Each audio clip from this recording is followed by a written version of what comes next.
นะมัตถุพระรัตนตรัยสะขอนอบน้อมแด่พระรัตนตรัยด้วยเสียงก้าวขอเจริญสุขไปยังท่านสาธุชนทุกคนทุกท่านเมื่อนี้ก็วันที่19เดือน5ปี2026เนาะเป็นยังพอมีเวลาที่จะมาร่วมกันสนทนาปราศัยธรรมะ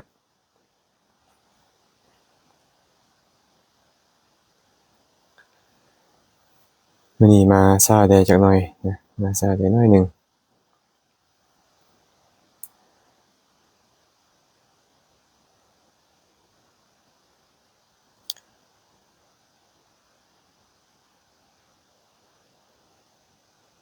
ท่านใดที่เข้ามาแล้วก็ใส่คอมเมนต์มาได้ว่าได้ยินเสียงชัดเจนดีบ่มีคำถามอันใดที่คิดว่าจะเป็นประโยชน์แก่ตนเองแล้วก็แก่หลายๆคนก็สามารถร่วมกันคอมเมนต์เข้ามาสนทนาธรรมได้เนาะอย่าลืมเด้อเข้ามาแล้วก็แชร์ไปเป็นธรรมทานนำ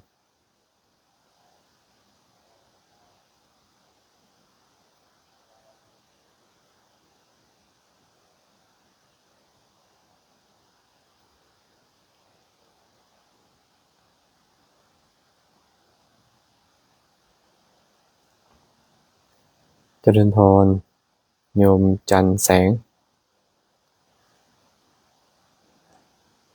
สิงหะเชริญนะนมัสการพระอาจารย์เจริญพรสาธุญาติโยมท่านใดเข้ามาแล้วใส่คอมเมนต์มาได้เลยว่าเสียงชัดเจนดีบ่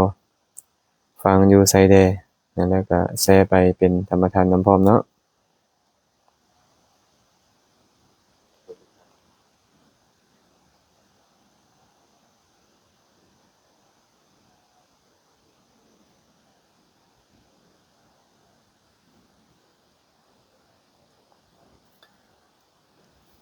นางแอนแก้วประเสริฐกราบนมัสการพระอาจารย์เจริญพรสาธุเท่านาขันอาสากราบนมัสการพระอาจารย์สาธุเด้อผู้ใดมีคำถามอันใดก็สามารถคอมเมนต์มาร่วมสนทนากันได้เด้อ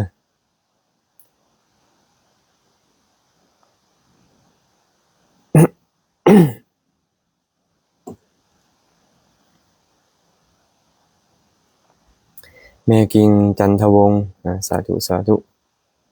ล่าสุธิวงศ์เจริญพรคำแพงแสนปัญญาสาธุสาธุเสียงแจ้งดีอาจารย์ขาน้อยไม่ออกคำแพงกำลังฟังอยู่เจริญพรสาธุจอนนี่นะสาธุมือนั่นขาน้อยถาม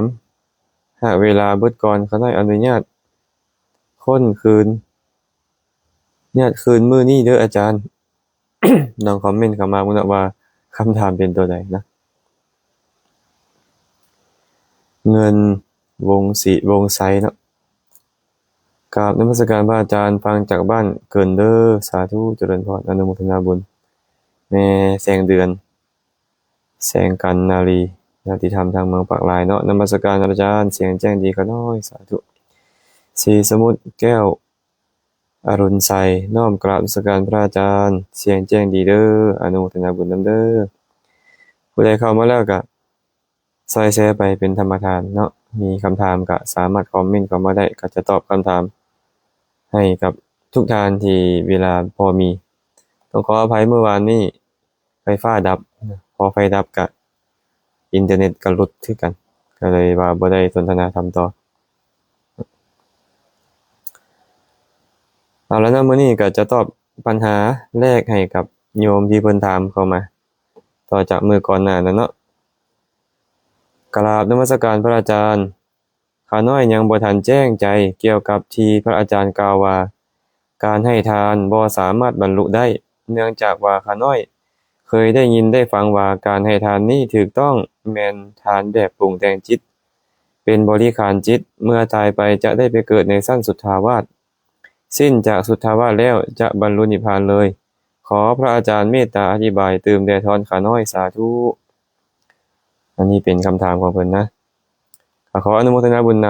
ำผู้ถามปัญหานี้เข้ามาเนาะก็มีหลายคนที่เข้าใจเหมือนกับโยมเพิ่นเข้าใจ ว่าให้ทานประดับปรุงแต่งจิตใจแล้วจะเป็นปัจจัยให้บรรลุพระนิพพานเกิดในพรหมโลกเป็นพระอนาคามีบ่ต้องกลับมาอีกปรินิพพานเลยหลายคนเข้าใจแบบนี้เมื่อนี้ก็จะตอบปัญหานี้ให้เนื่องจากว่าปัญหานี้เกิดมาจากการได้ยินได้ฟังพระสูตรฐานสูตรในอังคุตรนิกายสัตตกนิบาตที่พระสารีบุตรพร้อมด้วยอุบาสกอุบาสิกาเข้าไปเฝ้าพระสัมมาสัมพุทธเจ้าและไปถามพระพุทธเจ้าว่าข้าแต่พระองค์ผู้เจริญแม้นยังเป็นเหตุเป็นปัจจัยให้การให้ทานอย่างเดียวกันบางคนให้แล้วมีผลใหญ่มีอานิสงส์ใหญ่แต่ว่าบางคนให้แล้วบ่มีผลใหญ่บ่มีอานิสงส์ใหญ่อันนี้เป็นคำถามเนาะเป็นคำถามที่พระสารีบุตรได้ถามพระสัมมาสัมพุทธเจ้าพระผู้มีพระภาคเจ้าก็เลยตรัสว่ามีอยู่และก็ได้อธิบายไปตามลำดับเริ่มจากการให้ทานหวังผลอยากเสวยผลของมันตายไปแล้วก็จะไปเกิดในสั้นจาตูมแต่สิ้นฤทธิ์สิ้นยศหมดความเป็นใหญ่แล้วก็ต้องกลับมาเป็นมนุษย์อีกให้ทานด้วยคิดว่าเป็นความดีให้ทานด้วยคิดว่าเป็นประเพณีที่ดีงามก็จะไปเกิดในสวรรค์สั้น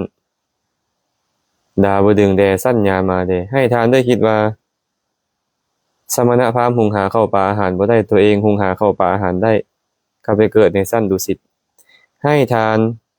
ด้วยคิดว่าเขาจะให้เหมือนกับฤาษีในการก่อนๆให้คือให้แบบควบหม้อให้หมดให้สละหมดเลยแบบนี้เอิ้นว่าให้แบบพวกฤาษีจะไปเกิดในสวรรค์สั้นนิมมานรดีเนาะให้ทานด้วยคิดว่าเขาให้ไปแล้วจะเกิดความปลื้มปีติโสมนัสใจแล้วให้ไปให้ทานแบบนี้จะไปเกิดในสวรรค์สั้นปรนิมมิตวสวัสดีเมื่อสิ้นกรรมสิ้นฤทธิ์สิ้นยศหมดความเป็นใหญ่แล้วก็ต้องกลับมาสู่ความเป็นมนุษย์อีกกลับมาสู่ความเป็นมนุษย์อีกแต่บุคคลใดก็ตามให้ทานเพื่อประดับปรุงแต่งจิตใจเมื่อเขาแตกกายทำลายแล้วยอมเข้าถึงพรหมโลกเป็นอนาคามีบ่กลับมาอีกนี่แหละสารีบุตรเหตุปัจจัยที่ทานที่บุคคลให้แบบเดียวกันบางคนให้แล้วมีผลใหญ่มีอานิสงส์ใหญ่แต่บางคนให้แล้วบ่มีผลใหญ่บ่มีอานิสงส์ใหญ่พระพุทธเจ้าบอกแบบนี้หลายๆคนก็เลยเข้าใจว่าให้ทานเพื่อประดับปรุงแต่งจิตใจนี่แหละเป็นเหตุให้บรรลุธรรมเป็นเหตุให้ปรินิพพานแต่ความจริงแล้วบ่แม่นการเจริญกุศลนี่นะเนาะสำหรับญาติโยมเนี่ยทานศีลภาวนาให้ทานหลายปานใดก็ตามคันศีลบ่ดีก็ไปอบายทุกขติวินิบาตนรกได้เนาะศีลจะค่อยเป็นเหตุให้เข้าถึงสุคติโลกสวรรค์ส่วนภาวนาก็มี2แบบสมาธิและวิปัสสนาเจริญสมาธิหากเจริญได้ฌานบ่เสื่อมก็จะไปเกิดในพรหมโลกแต่ถ้าหากว่าบ่เจริญวิปัสสนาปัญญาเลยหมดโอกาสบรรลุมรรคผลนิพพานเนาะต่อเมื่อได้เจริญวิปัสสนาปัญญาให้เห็นแจ้งตามความเป็นจริงว่าบ่เที่ยงเป็นทุกข์เป็นอนัตตาเมื่อเห็นความเป็นจริงว่าบ่เที่ยงเป็นทุกข์เป็นอนัตตาอยู่เนืองๆมรรคญาณก็เกิดขึ้นเมื่อมรรคญาณเกิดขึ้นก็ฮู้แจ้งพระนิพพานประหารกิเลสจะค่อยเอิ้นว่าบรรลุมรรคผลนิพพาน ฉะนั้นการให้ทานซื่อๆยังบ่แม่นเหตุของการบรรลุมรรคผลนิพพานแต่เป็นหยังพระพุทธเจ้าตรัสว่าการให้ทานเพื่อประดับปรุงแต่งจิตใจจึงเป็นเหตุให้เข้าถึงพรหมโลกเนาะเพราะพระผู้มีพระภาคเจ้าหมายถึงว่าปรุงแต่งจิตใจให้จิตใจละความโลภอันเป็นชื่อของกามฉันทะให้จิตใจละความขี้ถี่ที่เกิดขึ้นพร้อมกับโทสะที่เอิ้นว่าพยาบาทเมื่อความโลภเมื่อความขี้ถี่เมื่อความพยาบาทมาให้ในใจมันลดลงบุคคลก็สามารถเจริญสมาธิได้ง่ายขึ้นสามารถเจริญฌานได้คันเจริญฌานได้ตายไปแล้วก็ไปพรหมโลกแต่หากสามารถใช้ฌานเป็นบาตรเจริญวิปัสสนาก็สามารถบรรลุโสดาบันก็ได้บรรลุสกทาคามีก็ได้บรรลุอนาคามีก็ได้บรรลุอรหันต์ก็ได้แต่เป็นอย่างพระสูตรนี้จึงเว้าแค่อนาคามีเพราะว่าพระอรหันต์บ่มีการเกิดแล้วพระอนาคามียังมีการเกิดอีกแต่เกิดในพรหมโลกเมื่อพระสัมมาสัมพุทธเจ้ากำลังแสดงลำดับของการเกิดมาอยู่ว่าให้ทานแบบต้องการพ้นไปเกิดในจาตุมให้ทานเป็นความดีเป็นประเพณีเป็นต้นก็เกิดสวรรค์สั้นสูงขึ้นไป พระองค์ก็เลยเว้าแค่ว่าพระอนาคามีไปเกิดเนาะแท้ที่จริงแล้วการให้ทานประดับปรุงแต่งจิตใจแล้วหากสามารถใช้มันเป็นฐานของการเจริญสมาธิเจริญวิปัสสนาได้เมื่อเจริญวิปัสสนาได้ก็เป็นปัจจัยแก่มรรคญาณมาประหารกิเลสจังค่อยบรรลุมรรคผลนิพพานฉะนั้นทานบ่แม่นโตประหารกิเลสบรรลุมรรคผลนิพพานศีลบ่แม่นโตประหารกิเลสบรรลุมรรคผลนิพพานสมาธิก็บ่แม่นโตประหารกิเลสบรรลุมรรคผลนิพพานปัญญาเท่านั้นเป็นโตประหารกิเลสบรรลุมรรคผลนิพพานเนาะแต่ว่าทานเป็นเบื้องต้นได้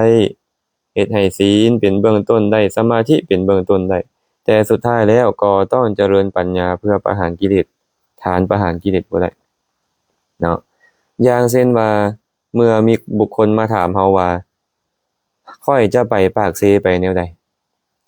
เฮาก็จะบอกว่าเจ้าไปขึ้นรถอยู่คิวรถสายใต้เด้อแล้วก็จะฮอดปากเซถามว่าออกจากคิวรถสายใต้ต้องไปไสก่อนต้องเลี้ยวขวามาพอเลี้ยวเข้าขวามาฮอดไฟแดงดงโดกต้องเลี้ยวขวาอีกมาฮอดไฟแดงดอนนูนต้องซื้อไปฮอดวงเวียนดอนนูนก็ต้องเลี้ยวขวาต้องมีหลายเลี้ยวหลายลบหลายต่อเห็นบ่ต้องจอดเข้าห้องน้ำต้องจอดเติมน้ำมันได้บางเทื่อก็ต้องจอดกินข้าวได้บางเทื่อคันรถเพต้องได้เอาเข้าอู่ได้แบบนี้แบบนั้นเป็นต้นแต่สุดท้ายก็ฮอดปากเสียคือกันเลยพระพุทธเจ้าบอกว่าทานเพื่อประดับปรุงแต่งจิตใจเป็นปัจจัยแก่การเข้าถึงพรหมโลกเป็นปัจจัยแก่การบรรลุอนาคามีนี้หมายถึงว่าการให้ทานนั้นเพื่อกล่อมเกลาจิตใจเมื่อกล่อมเกลาจิตใจดีแล้วจิตใจมันสงบแล้วความโลภหายไปความขี้ถี่หายไปความ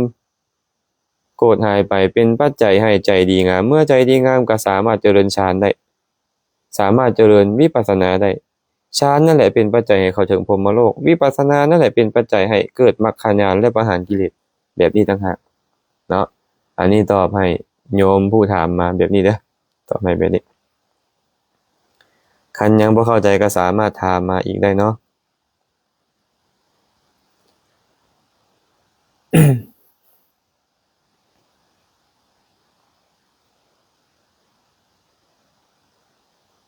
ตาทึมโลวันไซกราบนมัสการพระอาจารย์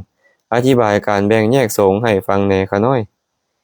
1มีองค์ประกอบใดแน่2สาเหตุที่เฮ็ดให้สงฆ์แตกแยก3โทษของการเฮ็ดสงฆ์ให้แตกแยกความจริงแล้วเมื่อวานนี้ได้เว้าไปแล้วเนาะเหตุของการแบ่งแยกสงฆ์การแบ่งแยกสงฆ์ก็คือการเฮ็ดให้สงฆ์แตกกันโยมเฮ็ดบ่ได้ภิกขุณีเฮ็ดบ่ได้สิกขมานาเฮ็ดบ่ได้สามเณรเฮ็ดบ่ได้สามเณรีเฮ็ดบ่ได้พระภิกขุเท่านั้นจะเฮ็ดสังฆเพศและการเฮ็ดสังฆเพศนี่ต้องเฮ็ดให้พระตั้งแต่4องค์ขึ้นไปแตกกันเนาะฝ่ายละ4นะสรุปแล้วก็คือพระอย่างน้อยต้อง9องค์องค์หนึงเป็นคนแบ่งและฝ่ายละ4องค์หากแตกเป็นฝ่ายละ4องค์มีการลงสังฆกรรมคนละบ่อนในสีมาเดียวกันแบบนี้เอิ้นว่าสงฆ์แตกกันแล้วเนาะเมื่อสงฆ์แตกกันแล้วก็เฮ็ดให้ตัวเองต้องอนันตริยกรรมโทษของการเฮ็ดอนันตริยกรรมก็อบายทุกขติวินิบาตนรกแน่นอนต้องเข้านรกถึงนรกอเวจีเนาะในบรรดาอนันตริยกรรมแก้ไขบ่ได้มีแต่ตกนรกอย่างเดียวนะสำหรับญาติโยมภิกขุณีสิกขมานาสามเณรสามเณรีนั้นสามารถเฮ็ดให้แต่สงฆ์ล้าวลานคือสงฆ์ผิดป้องต้องเถียงกันซื่อๆคันสำคัญก็คือยังบ่คันเอิ้นว่าอนันตริยกรรมยังบ่เคินเอิ้นว่าสังฆเพศเอิ้นว่าสังฆราชีสังฆราชีก็คือสงฆ์ล้าวลานคือเกิดความบาดหมางใจกันซื่อๆแต่ก็เป็นปัจจัยให้เข้าถึงนรกได้คือกันเนาะท้าวนาขันอาสาอธิบายอริยสัจ4ให้แน่ค่ะน้อยอริยสัจ4มาจากคำว่าอริยะ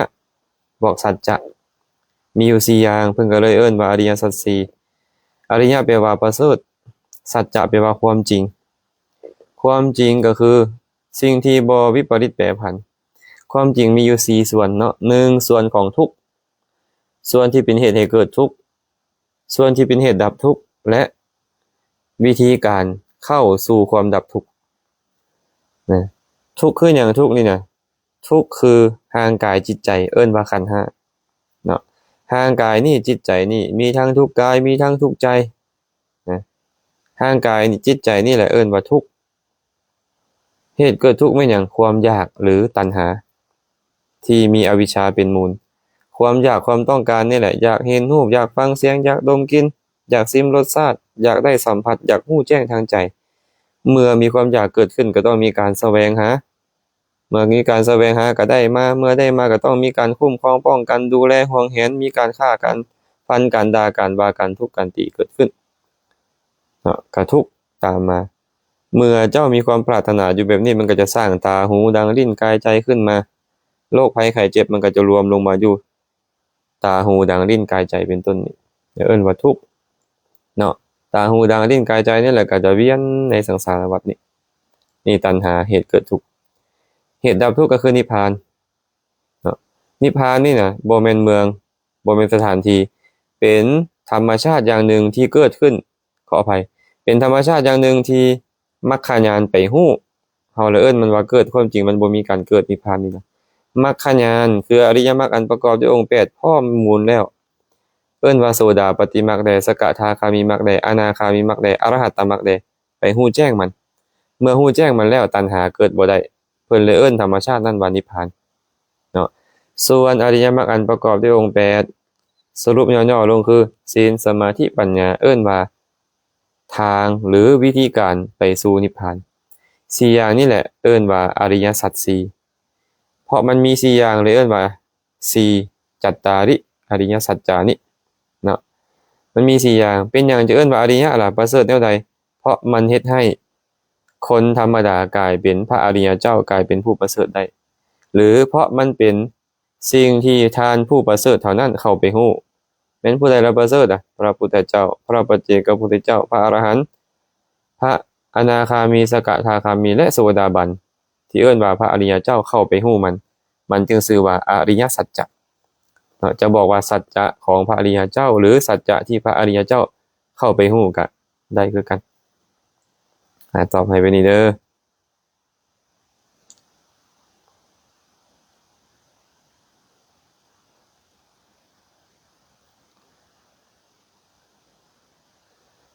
จันนี่ศีละวงศาขออนุญาตกราบพระอาจารย์เขาหน่อยขอถามเวลาเก็บดอกไม้ไหว้พระเฮาควรอธิษฐานแบบใดให้ได้อานิสงส์สูงเก็บดอกไม้ไหว้พระควรอธิษฐานแบบใดให้ได้อานิสงส์สูง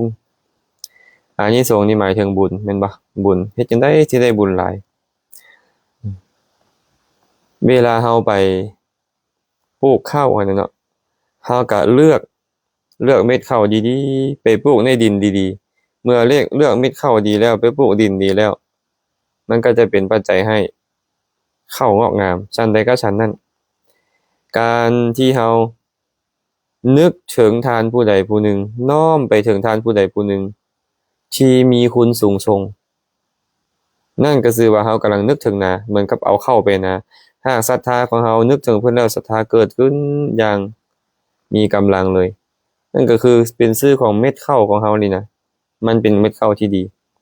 ฉะนั้นเวลาเฮาเด็ดดอกไม้ดอกหนึ่งก็ตามหลายดอกก็ตามไปไหว้พระสวดมนต์นั่นน่ะให้เฮาน้อมนึกถึงพระสัมมาสัมพุทธเจ้านึกถึงคุณของพระองค์มีคุณแบบใดแดบ่ว่าจะเป็นจริยาที่คุณบ่มหากรุณาที่คุณบ่พระปัญญาที่คุณบ่บริสุทธิ์ที่คุณบ่นึกถึงคุณของพระพุทธเจ้าแล้วก็น้อมว่าขอน้อมดอกไม้นี้หรือดอกไม้เหล่านี้บูชาคุณของพระผู้มีพระภาคเจ้าพระองค์นั้นอานิสงส์ที่เกิดขึ้นจากการบูชาในครั้งนั้นพระสัมมาสัมพุทธเจ้าบอกว่าบ่สามารถนับได้พระองค์บอกว่าจังซี่เด้ปูชาระเหปูชายโตพุทเทยทิจะสาวเกปะปัญจสมติกันเตตินะโสกะปริทเวเตตาทิเสปูชายโตนิพุเตอากุโตพะเยนะสกกาปุญญังสังขาตุงอิเมตตมะปิเกนะจิบ่มีผู้ใดจะสามารถนับบุญที่เกิดขึ้นจากการบูชา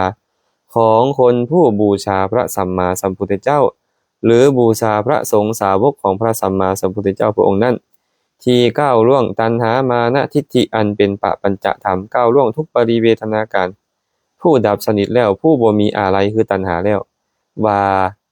บุญที่เกิดขึ้นนั่นมีประมาณเท่าใดโดยวิธีการนับแบบใดๆคันเจ้าน้อมใจบูชาพระสัมมาสัมพุทธเจ้าได้แท้บ่มีผู้ใดจะนับบุญที่เกิดขึ้นจากการบูชานั้นได้ฉะนั้นนับตั้งแต่มื้อนี้ไปเฮาอย่า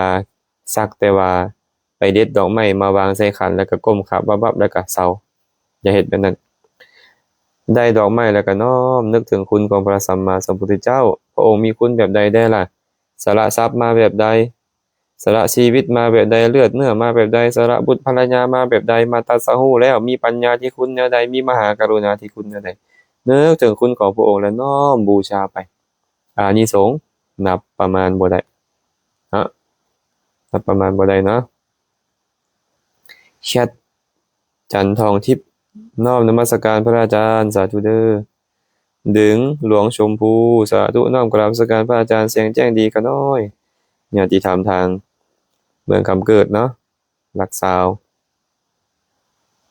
โศกไซคันทะลังปะคันทะลุงอันบอกนี่ขออนุญาตถามในพระอาจารย์มีแต่ขออนุญาตบ่ได้ถามเถื่อ ถามมาทีหลังเด้อ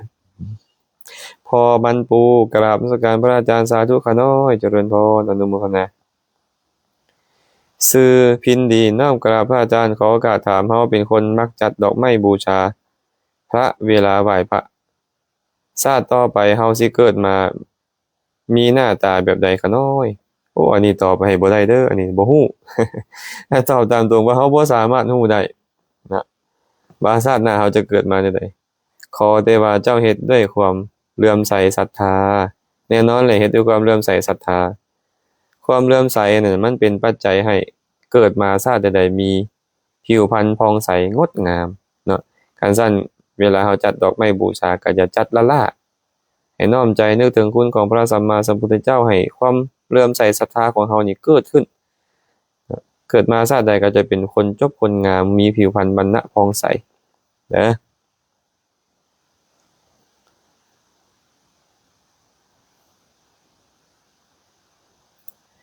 นางแอนแก้วประเสริฐกราบพระอาจารย์ข้าน้อยขอถามพระอาจารย์แน่ว่าเฮาบ่ได้ซักลูกอยู่ทาสผู้ตายกะบ่ได้บุญบ่เฮาไปเฮาบ่ไปซักลูกอยู่ทาสผู้ตายกะได้บุญบ่ไอ้คำว่าซักลูกนี่หมายความว่าบ่ได้ไปซักอนิจจาเป็นต้นนี่บ่อาจารย์ได้เว้าตลอดเลยเนาะว่าเรื่องบุญเรื่องบาปนี่นะมันบ่ได้อยู่ที่สถานที่แต่มันบ่ได้อยู่ที่วัดบ่ได้อยู่ที่บ้านบ่ได้อยู่ที่ปราสาทบ่ได้อยู่ที่ทาน้ำอีหยังดอกบุญมันอยู่ที่เจตนาที่เกิดขึ้นในใจของเจ้าสมมุติว่าเจ้าบ่ได้ซักอนิจจากระดูกอยู่ธาตุแต่เจ้าไปให้ทานและอุทิศส่วนกุศลให้พ่อให้แม่เจ้าตอนเจ้าให้ทานก็เป็นบุญตอนเจ้าสมาทานศีลก็เป็นบุญตอนเจ้าฟังธรรมก็เป็นบุญตอนเจ้าอุทิศส่วนกุศลให้พ่อให้แม่เจ้าให้ญาติพี่น้องเจ้ามันก็เป็นบุญมันบ่ได้บุญต้องอยู่ที่ซักอนิจจามันบ่แม่นแนวนั้นเนาะเพราะฉะนั้นเด้อบุญนี่น่ะมันบ่ได้เกิดจากการซักอนิจจาแต่บุญเกิดขึ้นมาจากเจตนาที่ดีงามของพวกเฮาหากเจ้าไปซักอนิจจาเฮ็ดด้วยความฟ้าวฟังเฮ็ดด้วยความโกรธด้วยความบ่พอใจถูกความหลงครอบงำมันก็บ่เป็นบุญหากเจ้าไปซักอนิจจาเจ้าฮู้เหตุฮู้ผลว่าซักเฮ็ดหยังอ๋อเพื่อที่จะสักการะบูชาบุคคลผู้ที่เคยเป็นปุพพการีของเฮามีพ่อมีแม่เป็นต้นได้ถวายทานแก่ครูบาอาจารย์ผู้ไปสู่สถานที่นั้นได้ให้เพิ่นสาธยายธรรมสาธยายอภิธรรมสาธยายอนิจจาวัฏสังขาราเป็นต้นให้เฮาได้ฟังเฮาก็ได้บุญหากว่าเทวดาก็ตามผู้ใดก็ตามอยู่ในสถานที่นั้นได้ยินได้ฟังเขาจะได้บุญนำคันเจ้าใส่ใจได้แบบนี้เจ้าก็ได้บุญและเจ้าก็อุทิศบุญให้เนาะถึงแม้นเฮาบ่มีกระดูกพ่อบ่มีกระดูกแม่เลยเฮาไปไล่น้ำแล้วฟังทิ่มแล้วก็ตามแหละแต่นึกถึงพ่อแม่ยามใดนิมนต์ครูบาอาจารย์มาสวดสาธยายธรรมให้ฟังได้สมาทานศีลต่อหน้าเพิ่นได้ถวายทานแก่เพิ่นได้ฟังธรรมได้อุทิศส่วนกุศลมันก็เป็นบุญทั้งนั้นมันบ่ได้อยู่ที่การซักอนิจจาหรือบ่เนาะอันนี้ตอบให้แบบนี้เด้อ คันคำถามใดยังบ่แจ่มแจ้งก็ถามขึ้นมาอีกเนาะอย่าลืมเด้อทานที่เข้ามารับฟังแล้วก็ซอยกันแชร์ไปเป็นธรรมทานเพื่อให้หลายๆคนได้มีโอกาสเข้ามาร่วมสดับรับฟังนำกันเนาะโชคไสขันทะลุงน้อมนมัสการพระอาจารย์ข้าน้อยขอถามกายกรรมวจีกรรมมโนกรรมเฮาฮู้ว่ามโนกรรมเป็นกรรมที่มีอำนาจถ้าสมมุติเฮานั่งสมาธิหรือกำลังฟังเทศน์แบบนี้แล้วมีความคิดที่เป็นอกุศลขึ้นมาเฮาจะบาปบ่และเฮาควรเฮ็ดแนวใดเพื่อบ่ให้ความคิดอกุศลในเวลาที่สมาธิข้าน้อยสาธุ ความคิดบ่ดีเอิ้นว่ามโนกรรมคิดบ่ดีตอนใดก็เป็นบาปตอนนั้นคิดบ่ดีตอนนั่งสมาธิก็เป็นบาปตอนนั่งสมาธิคิดบ่ดีตอนให้ทานก็เป็นบาปตอนให้ทานคิดบ่ดีตอนฟังธรรมก็เป็นบาปตอนฟังธรรมคิดบ่ดีตอนนั่งตอนย่างตอนยืนตอนนอนก็เป็นบาปทั้งหมดเลยเนาะขอแค่ความคิดบ่ดีเกิดขึ้นนั่นแหละจะเว้าออกมาหรือบ่เว้าก็ตามจะเฮ็ดออกมาทางกายหรือบ่เฮ็ดก็ตามมันก็เป็นบาปแล้วเฮาบ่สามารถปฏิเสธมันได้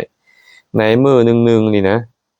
เวลา24ชั่วโมงความคิดดีของพวกเราเกิดขึ้นได้30นาทีถือว่าหลายแล้วเนาะเพราะเดี๋ยวเราก็โลภอยากได้นี่เดี๋ยวก็โลภอยากได้นั่นเดี๋ยวก็มักอันนี้เดี๋ยวก็ชังอันนั้นอยู่เดี๋ยวก็หงุดหงิดรำคาญเดี๋ยวก็ฟุ้งซ่านเดี๋ยวก็ลังเลสงสัยอยู่ตลอดไอ้จิตใจของพวกเรานี่นะจิตใจที่จะเป็นกุศลน้อยนึงนี่นะมันเกิดขึ้นยากคันเราสามารถเฮ็ดได้ฮอด30นาทีต่อมื้อถือว่าหลายแล้วกุศลที่เราเฮ็ดนะฉะนั้นเนาะความคิดที่เป็นบุญก็เป็นบาปนี่นะมันบ่สามารถเกิดขึ้นตอนเดียวกันได้มันจะสลับกันไปสลับกันมาสลับกันไปสลับกันมาคันจิตที่เป็นบาปเกิดขึ้นเท่ากับฟ้าวไปคิดสิ่งที่เป็นบุญคิดหาแต่แนวดีๆงามๆตอนนั้นความคิดที่เป็นบาปมันก็เศร้าแต่ว่าเดี๋ยวมันจะมาอีกเฮาก็พยายามคิดดีอีกมันจะมาอีกเฮาก็พยายามคิดดีอีกเนาะเป็นหยังเพิ่นจึงบอกว่าให้กำหนดลมหายใจเด้อหรือว่าให้เพ่งกสิณเด้อให้แผ่เมตตาเด้อก็เพื่อให้มันเป็นหลักยึดเหนี่ยวของใจบ่ให้ใจไปโลภไปโกรธไปหลงบ่ให้ใจไปคิดแนวบ่ดีหั่นนะฉะนั้นเนาะเฮาเจริญสมาธิหมวดใดก็ให้เฮากำหนดอารมณ์ของกรรมฐิหมวดอารมณ์ของสมถานหมวดนั้นอารมณ์ของสมาธิหมวดนั้นสมมุติเจ้าเจริญอานาปานสติอยู่มันคิดบ่ดีแสดงว่าเจ้าลืมลมหายใจตอนนั้นเจ้าก็เฝ้าดึงกลับมาหาลมหายใจเป็นต้นเฮ็ดแบบนี้เนาะ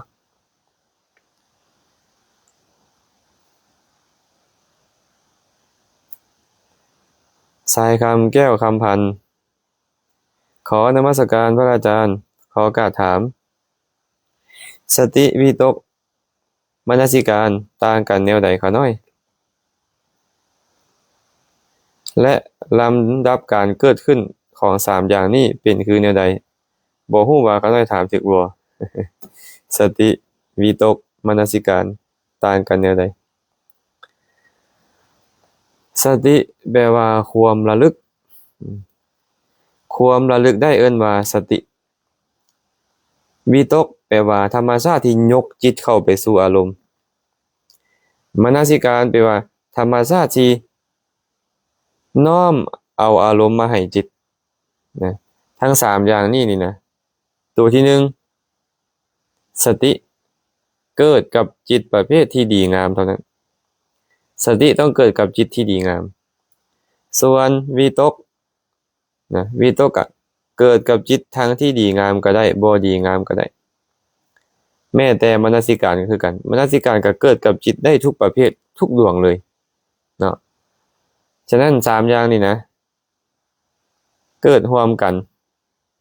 สตินี่นะเวลาจะเกิดต้องมีวิตกนำต้องมีมนสิการนำเนาะแต่ว่าวิตกบางเทื่อเกิดขึ้นบ่มีสติก็ได้อย่างเช่นกามวิตกพยาบาทวิตกวิหิงสาวิตกมันก็บ่มีไอ้สติเนาะแต่ว่ามันต้องมีมนสิการของพื้นส่วนมนสิการบัดเนี่ยเกิดขึ้นโดยบ่มีทางวิตกโดยบ่มีทางสติก็ได้อันนี้พิเศษตัวเนี้ยแต่ว่าการอธิบายให้แจ่มแจ้งก็ต้องไปนั่งฟังชี้แจงแผงจิตลำดับการเกิดขึ้นของมันให้ฟังจบดีจังค่อย จังค่อยสิอันนั้นได้แต่การเกิดขึ้นของมันเนี่ยมันจะเกิดขึ้นพร้อมกันพวกเนี้ยมันบ่เกิดคนละเทื่อมันจะเกิดขึ้นพร้อมกันคันมันมาทั้งหมดทั้งสามนี่นะคันเกิดในจิตดวงใดที่มีเป็นจิตที่ดีงามทั้งสามอย่างจะเกิดขึ้นพร้อมกันเลย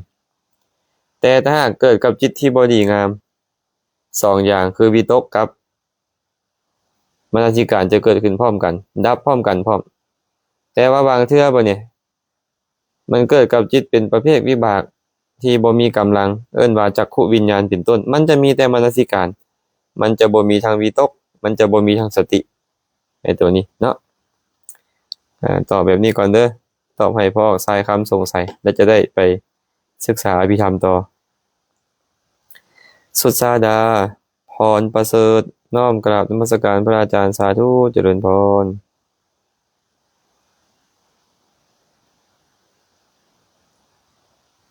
ตาทึมรอวันใสนมัสการพระอาจารย์ขาน้อยพระอาจารย์อธิบายปริศนาธรรมให้ฟังแหน่ขาน้อย4 คนหาม3 คนแห่1 คนนั่งแค่2 คนพาไป4 3 1 2 4 คนหาม3 คนแห่1 คนนั่งแค่2 คนพาไปเนาะ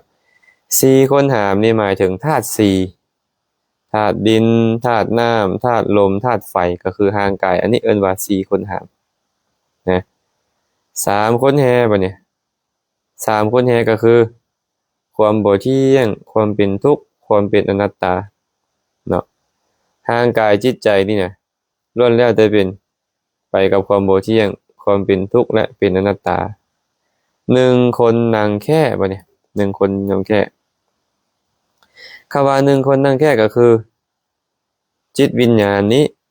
นะเอิ้นว่า1หรือว่านามธรรมนี้นั่งแค่เป็นผู้ใดพาไปบัดเนี่ย2 คนพาไป2 คนพาไปคือไผบุญและบาปนะหากบุญพาไปก็ไปบนดีแท้หากบาปพาไปก็ไปบนทุกข์ยากลำบากพาไปนรกนะกำเนิดเดรัจฉานบ่เปรตวิสัยบ่อสุรกายบัดนี้บาปพาไป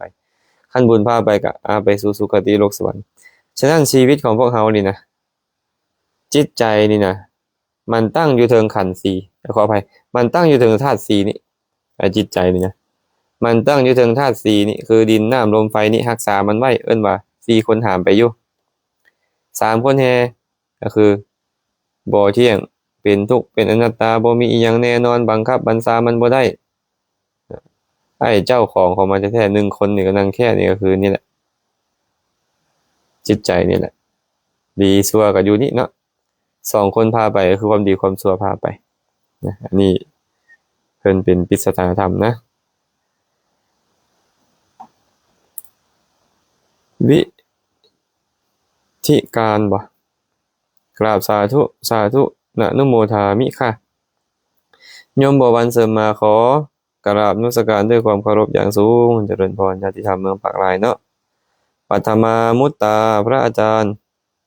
กราบพระอาจารย์ด้วยความเคารพอย่างสูงสาธุสาธุอนุโมทนามิพันเตเจริญพรนาเดียไซยเลิศโดยขาน้อยน้อมพังคำสอนขาน้อยเจริญพรเด้อนุ่มกราบนมัสการพระอาจารย์สาธุก่อนใครควรทำจนเข้าใจแห่งสุดเจริญพรสาธุดีแล้วอนุโมทนา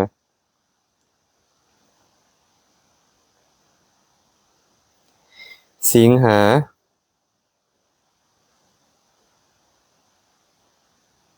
ขอโอกาสถามท่านพระอาจารย์เด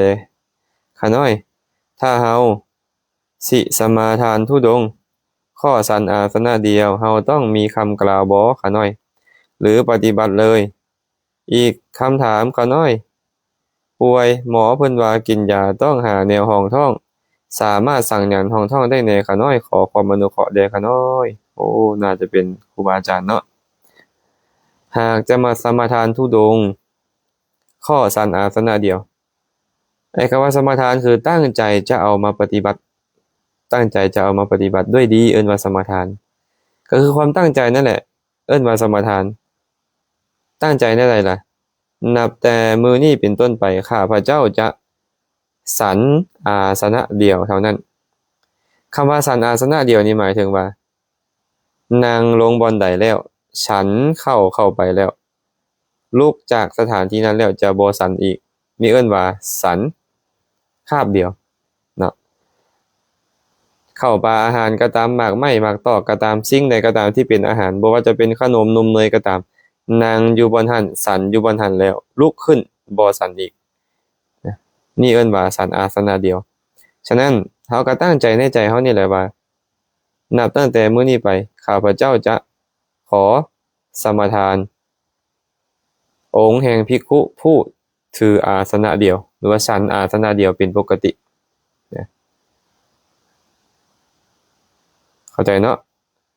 คันภาษาบาลีเพิ่นก็เลยบอกว่าเอกาสันนิกังขังสมาธิยามิก็ว่าไปเนาะเพราะภาษาลาวนี่แหละง่ายดีส่วนข้อที่2เวลาป่วยหมอบอกให้สันแนวห้องท้องก่อนที่สันยังได้แดข้าน้อยนี่เคยเป็นกระเพาะ3ปีเนาะพอข้าน้อยสันอาหารคาบเดียวมาได้14ปีแล้วเนาะ14ปีสันอาหารคาบเดียวเวลาที่มันเจ็บท้องญาติโยมก็อยากจะให้สันมักกล้วยห้องท้องแต่ตอนเช้าก็เลยบอกบ่เป็นหยังก็ตั้งใจแล้วว่าที่สันคาบเดียวตลอดชีวิตนะก็ตั้งใจแล้วก็เลยบอกเขาเจ้าแบบนั้นแต่ว่าเวลาดูโดนไปแล้วมันเป็นกระเพาะเจ็บท้อง3ปีเขาก็มาขอให้สันนี่อย่างตอนเช้าเด้สันโยเกิร์ตก็ได้สันมักกล้วยก็ได้ตอนเช้าเขาสิจัดการให้ดอกก็บ่ได้เอาตามเขาทีนี้ตอนแรกว่ามันต้องกินยานี่เขาไปหาหมอเป็นบ่เขาน้อยก็เลยใส่ว่านหางจระเข้เด้บางเทื่อเอาว่านหางจระเข้มาสันเพราะว่านหางจระเข้เป็นยาฉันได้บางเทื่อก็เม็ดแมงลักหรือเม็ดผักอีตูนะเอาเม็ดผักอีตูเม็ดแมงลักนั่นมากับปิญะแล้วก็เอามาแช่น้ำแล้วให้มันในโตขึ้นแล้วก็เอามาฉันห้องท้องคันเฮาสันแบบนั้นบ่ได้เฮาก็เอาน้ำผึ้งใส่นะผสมน้ำผึ้งน้ำตาลใส่ให้มีรสหวานหน่อยนึงแล้วก็ฉันลงไปห้องท้องแบบนี้ก็ได้แล้วแต่ตอนนี้เขาน้อยก็ปกติแล้วเนาะมันบ่ได้เป็นกระเพาะแล้วแต่ดนๆมันก็เจ็บเทื่อนึงเพราะว่าเขาน้อยมักสันเผ็ดมักสันของเผ็ดของส้มนะมันก็เลยดนๆก็เจ็บธรรมดาแต่บ่ได้เป็นคือแต่ก่อนแล้วเนาะห้านอาหารมวลใจรับจัดงานเลี้ยงทุกประเภทกราบนมัสการพระอาจารย์เด้อค่ะน้อยเจริญพรสาธุแต่ว่าที่อธิบายให้เพิ่นฟังเมื่อกี้นี่นะบ่แม่นว่าจะต้องเฮ็ดตามเขาน้อยเนาะบ่แม่นว่าจะต้องเฮ็ดตามเขาน้อยคันถ้าหากว่าพวกเรามีแนวอื่นที่เป็นยาอย่างเช่นว่าน้ำผึ้งบ่ก็เอาน้ำผึ้งมาสั่นได้มะขามป้อมบ่ผักส้มม้อบ่ที่มันสามารถห้องท้องได้เอามาได้หมดเพราะว่าเป็นยาหาสันแนวที่เป็นยานั่นแหละเนาะจันสุดาจันทามานีวงศ์สาธุน้อมกราบนมัสการพระอาจารย์หับสมอยู่บ้านนนทองเสียงชัดเจนดีสาธุน้องแตงโมแม่สลัดเนาะน้อมกราบนมัสการพระอาจารย์ขอถามคนตายแล้วยังหามื้อหาวันไปเผาอยู่บ่ถ้ามื้อบ่ดีเพิ่นว่าสิแพ้ผู้หยังแม่นบ่คะน้อยสาธุสาธุมันสิแพ้ผู้หยังบ่คนตายแล้วต้องหาเลิกหายามบ่ความเชื่อของคนเฮานี่มีหลายแบบเด้เนาะบางคนก็มีความเชื่อว่าต้องเลือกมื้อไปเด้เอาไปป่านี่นะคือเอาไปเผานี่นะคันบ่ถูกมื้อมันก็จะแพ้ผู้หยังจะเฮ็ดให้คนหยังนี่ตายไปเบิ่งอยู่อันนั้นเด้อยู่ธาตุฝุ่นนี่แม่ออกเอ้ยอยู่ธาตุฝุ่นนี่นะจูดซุมื้อบ่แม่นมื้อละ2-3ศพก็มีบ่มันจูดหั่นน่ะแต่ก็ยังบ่เห็นว่ามันแพร่ผู้อยู่จักเทื่อเดะล่ะแม่ออกเอ้ยเนาะคันซั่นความเชื่อถือไปนั่นก็คือเอิ้นว่ามงคลตื่นข่าวมงคลตื่นข่าวบ่แม่นสิริมงคลเอิ้นว่ามงคลตื่นข่าวเนาะคันเฮาไปเชื่อตามเฮาก็จะเป็นคนหนึ่งที่เชื่อถือมงคลตื่นข่าวบ่มีดอกแนวนั้นน่ะพุทธศาสนานี่บ่มีอันนั้นเป็นฮีตของผีของพราหมณ์เขามีความซื่อความตื่นไปนั่นเนาะเฮาก็บ่ต้องเอาเป็นประมาณเด้อบ่ต้องเอาเป็นประมาณดอก พันนีมั่นพันนีไสยวงศ์โดยขาน้อยน้อมกราบนมัสการพระอาจารย์ขอโอกาสถามได้โอ้ลมนำคนพอพานไปเป็นอย่างคือมีสัญญาเก่าพุดขึ้นมาในเรื่องที่ลมกันโอ้ลมไปไดน้อโอ้ลมไปไดอันนี้นี่บ่เข้าใจความหมายของคำถามเด้ได้โอ้ลมนำคนพานไปเป็นอย่างคือมีสัญญาเก่าพุดขึ้นสัญญาเก่าหมายถึงความจื้อจำบ่ความจื้อจำแบบเก่าบ่สิ่งใดก็ตามเนาะที่พวกเราเคยเฮ็ดเคยสั่งสมมาแล้วนี่นะมันก็สามารถที่จะเกิดขึ้นมาในช่วงเวลาใดเวลาหนึ่งได้โดยอาศัยการโอ้ลมถึงบ่ในปัจจุบันบ่เมื่อเทื่อก็นั่งระลึกอยู่ผู้เดียวมันก็ระลึกถึงได้หั่นนะมันก็เป็นธรรมดาตัวนี้เนาะบ่ได้แม่นเรื่องสำคัญอีหยังดอกเนาะหัวพรหมจรรย์สาธุสาธุน้อมกราบพระอาจารย์เจริญพรอนุโมทนาหอมคำวิไลสาธุน้อมกราบพระอาจารย์สาธุนางบ้านนากราบนมัสการพระอาจารย์แซมชัดเจนดีเจ้าค่ะชัดเจนดีค่ะน้อยทางอำเภอเจริญศิลป์จังหวัดสกลนครประเทศไทยโอ้เจริญพรเด้ออนุโมทนาบุญนำ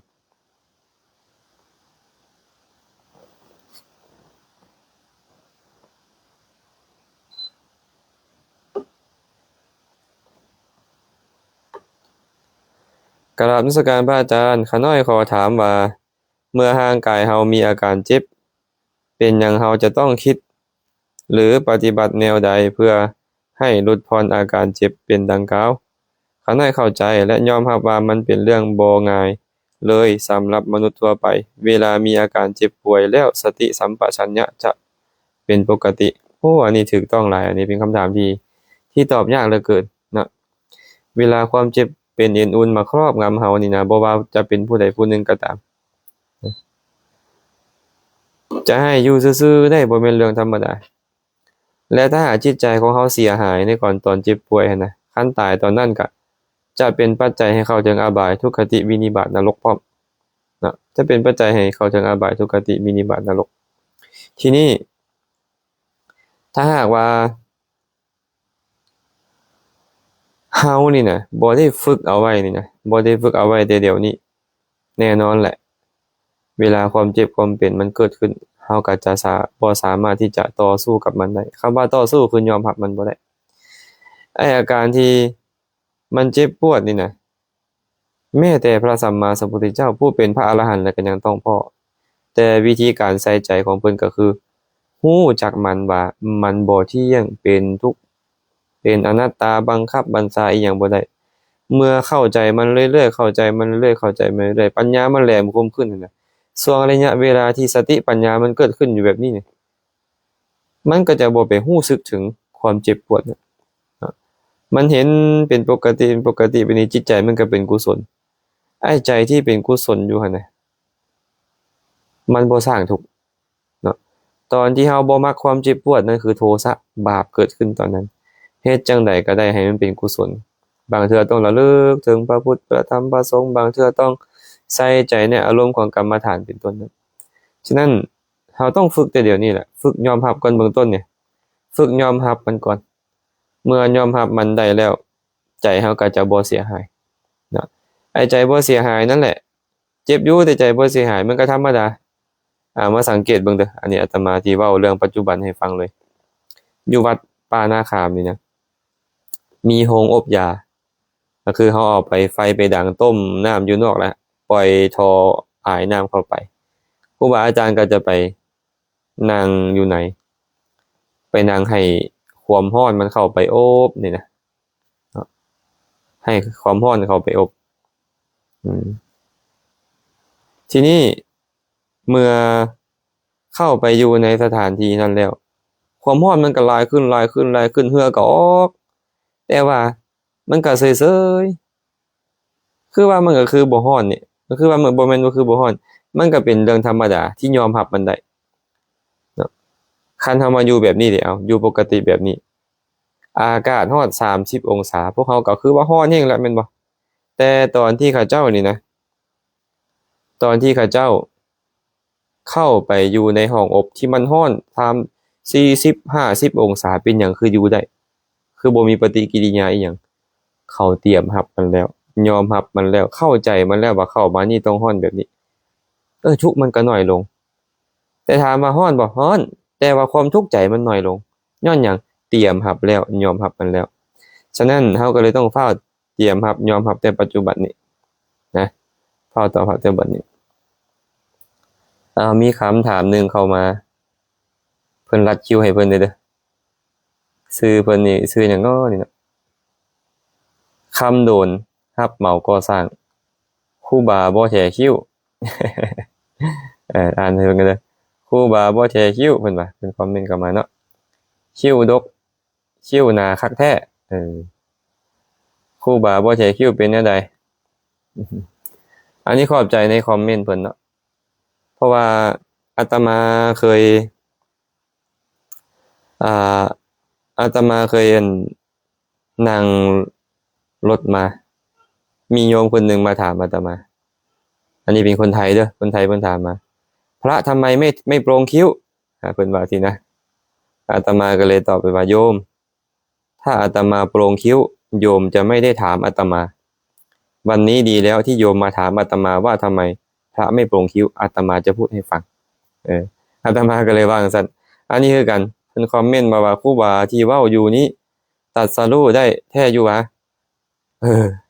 บ่แท้คิ้วนี่นะ อันนี้นี่การตัดสรู้หรือบ่ตัดสรู้มันบ่ได้อยู่ที่การแท้คิ้วหรือบ่แท้คิ้วคันคนพุทธบ่ได้เข้าใจคำสอนของพุทธนะพวกเราจะไปตำหนิคนที่เฮ็ดถูกสรรเสริญคนที่เฮ็ดผิดได้นะต้องเว้าตามความเป็นจริงก่อนว่าการแท้คิ้วนี่นะบ่มีในพุทธศาสนานี้เนาะศาสนาพุทธของพวกเราเนี่ยมีหลายประเทศที่ถือศาสนาพุทธแต่ว่าปรากฏว่ามีแต่ประเทศไทยที่แท้คิ้วและคนลาวไปถือเอาตามพระไทยมาโดนนานแล้วเป็นร้อยๆปีแล้วเนาะเป็นร้อยๆปีแล้วไปถือเอาตามคนไทยว่าพระต้องแท้คิ้วพระต้องแท้คิ้วมาถือเอาว่านี่เป็นของเราความจริงแล้วเขาถือเอาตามไทยมาโดนแล้วนะมาสังเกตมึงเด้อพระอินเดียแท้ๆศาสนาพุทธเกิดอยู่อินเดียเขาบ่ได้แท้คิ้วพม่าทรงจำพระไตรปิฎกมาตั้งแต่ดึกดำบรรพ์จนถึงปัจจุบันบ่มีผู้ใดแท้คิ้วศรีลังกาก็บ่ได้แท้คิ้วเห็นบ่มีแต่กัมพูเชียส่วนหนึ่งที่ได้อิทธิพลไปจากไทยกับประเทศลาวที่ได้อิทธิพลไปจากไทยจึงแท้คิ้วฉะนั้นคำสอนของพระพุทธเจ้าบ่เคยสอนให้แท้คิ้วนับตั้งแต่มื้อบวชพระพุทธเจ้าจะบอกไว้นี่ว่าภิกขุควรที่จะนุ่งห่มผ้ากาสาวพัสต์นั่งหย่องย่อประคองอัญชลีโกนผมเนาะโกนผมโกนนวดนั่งหย่องย่อประคองอัญชลีบ่มีคำว่าโกนคิ้วในพระไตรปิฎกไปอ่านโลดพระไตรปิฎกฉบับภาษาลาวฉบับภาษาไทยพม่าอินเดียหรือฉบับของอังกฤษของฝรั่งก็ตามบ่มีบอกให้แท้คิ้วนะการสั้นพระที่แท้จริงคือบ่ควรแท้คิ้วแต่เราก็ต้องยอมรับว่าทางบ้านเราได้อิทธิพลมาจากประเทศไทยแล้วยึดถือของไทยนี่ว่าของลาวตอนเนี้ยตัวเองเคยเห็นแบบใดคิดว่าเนี่ยนั่นถูกอื่นจากตัวเห็นนี่ผิดอันนี้คนที่มีปัญญาระดับหนึ่งเนาะคนที่ศึกษากว้างขวางขึ้นไปถามเบิ่งโลดครูบาอาจารย์ที่เพิ่นไปเรียนสูงขึ้นไปเรียนหลายประเทศขึ้นเพิ่นจะเห็นเลยเวียดนามก็บ่มีการโกนทิเบตบ่มีการโกนพม่าบ่มีการโกนอินเดียบ่มีการโกนศรีลังกาบ่มีการโกนมาเลเซียบ่มีการโกนจีนบ่มีการโกนอยู่ประเทศเดียวคือไทยลาวก็เลยเอาตามซะลาวก็มาเอาตามเห็นป่ะฉะนั้นสาระของศาสนานี่นะ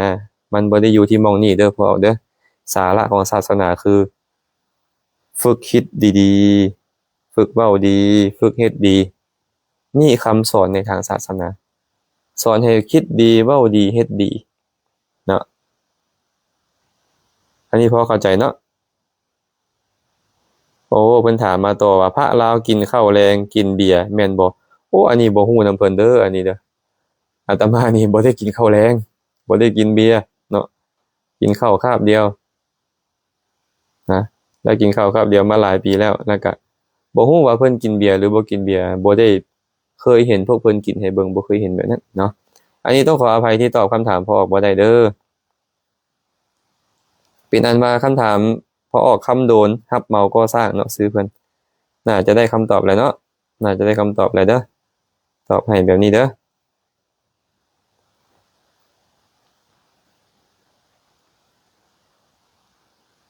ตาดำภูวงศรีสาธุน้อมกราบพระอาจารย์ด้วยความเคารพสาธุเด้อดึงหลวงชมพูข้าน้อยขอถามพระอาจารย์ข้าน้อยได้ยินพระเพิ่นกล่าวเกี่ยวกับการรักษาศีล8มี2แบบมีแบบใดช่วยอธิบายให้แหน่ข้าน้อยการรักษาศีล8มีอยู่2แบบอันนี้ก็เว้าซื่อๆดอกว่ามีอยู่2แบบเนาะแต่โดยเนื้อหาสาระแล้วก็คือการรักษาศีล8ก็คือมีวิธีการเดียวก็คือ8ข้อนั่นแหละนะแต่ว่าคันถ้าหากแยกออกว่าศีล8โดยปกติกับศีล8โดยชั่วคราวศีล8โดยปกติก็คือรักษาแต่ศีล8ไปเลยนี่เอิ้นว่ารักษาศีล8โดยปกติ2รักษาอุโบสถศีลคำว่าอุโบสถศีลคือเข้าอยู่จำรักษาเพียงชั่วครั้งชั่วคราวอาจจะรักษามื้อหนึ่ง2มื้อ3มื้ออาทิตย์หนึ่งหรือเดือนหนึ่งเป็นต้นแล้วก็กลับมารักษาศีล5คืนนี่เอิ้นว่ารักษาอุโบสถศีลเนาะทีนี้มีความแตกต่างกันตื่มบ่ระหว่างอุโบสถศีลกับศีล8โดยองค์ประกอบซ้ำกันแต่โดยการอธิษฐานอาจจะต่างกันได้เพราะศีลอุโบสถนี่นะสมทานเป็นองค์อุโบสถอันประกอบด้วยองค์8หากสมทานแบบนี้นะศีลใดศีลข้อใดข้อหนึ่งขาดก็แสดงว่าองค์อุโบสถขาดนำเนาะแต่ผู้ที่ถือศีล8แบบธรรมดาศีลข้อใดขาดก็สมทานข้อนั้นคืนอันนี้ต่างกันสำนี้ซื่อๆเนาะต่างกันสำนี้ซื่อๆบางว่าผู้ถามน่าจะเข้าใจเนาะอันบ่เข้าใจก็ค่อยถามอีกเด้อพรหมณีรัตนรังสีน้อมนมัสการพระอาจารย์ข้าน้อยเจริญพรสาธุนางขอเพียมาวงสาธุนมัสการพระอาจารย์ข้าน้อยอนุโมทนาหมุนนำเด้อสาธุเจี๊ยบแสงอาทิตย์สาธุแป้งยงน้อมกราบนมัสการสาธุอนุโมทนาสาธุเจ้าค่ะรับฟังจากกทมชัดเจนดีเจ้าค่ะเจริญพรสาธุแพงใส่ภาษีขอน้อมอนุโมทนาบุญเด้อสาธุเด้อวิไลพรวันจันทร์ว่าอาจารย์บ่ฮู้ว่าอาจารย์อ่านถูกบ่เด้อ ลูกศิษย์ทางท่าแขกเนาะเอิ้นเพิ่นแต่ไม่ออกแขกน้อมกราบอนุโมทนาสาธุการในธรรมที่อาจารย์เมตตาแสดงสาธุชื่อของฉันนั้นไม่สำคัญหรอกโอ้สื่อ Facebook เพิ่นขอน้อมกราบนมัสการพระอาจารย์สาธุอนุโมทนาบุญนำมาเบิ่งอีกคำถามหนึ่งปาณีสมสนิทกราบนมัสการพระอาจารย์ข้าน้อยขอถามแดผู้เฒ่าอยู่บ้านผ่านมาเพิ่นเคยบ่สบายแต่มาระยะหนึ่งเพิ่นไข้แล้วบังเอิญต่อมาละลับไปเลยแล้วผู้เฒ่าหลายคนว่าเพิ่นมีบุญหลายเนาะบ่เฮ็ดยากใส่ลูกใส่หลานแม่นแท้บ่ว่าเพิ่นมีบุญหลายแท้ เออความจริงแล้วนี่นะคนมีบุญหลายจะอายุยืนจะบ่เจ็บจะบ่ป่วยแบบนี้เอิ้นว่าคนมีบุญหลายแต่ผู้ใดก็ตามที่เสียชีวิตแล้วบ่ดิ้นรนบ่กระวนกระวายแสดงว่าเพิ่นใส่ใจได้ดีใจเพิ่นดีงามตอนตายครับเนาะใจบ่ดิ้นรนบ่เดือดร้อนบ่กระวนกระวายสบายอกสบายใจแล้วตายอันนี้ตายแล้วก็ไปสู่สุคติพร้อมแบบนี้เอิ้นว่าลักษณะของคนตายได้ใจดีบ่ได้หมายความว่ามีบุญหลายเนาะแต่ว่าใจเป็นบุญบ่ล่ะตอนแกตายใจเป็นบุญนะแบบนี้เด้อหมีไสยกองน้อมกราบสาธุขออนุโมทนาบุญนำเด้อสาธุเด้อพรวิไลราชวงศ์น้อมกราบนมัสการพระอาจารย์ข้าน้อยเจริญพรสาธุ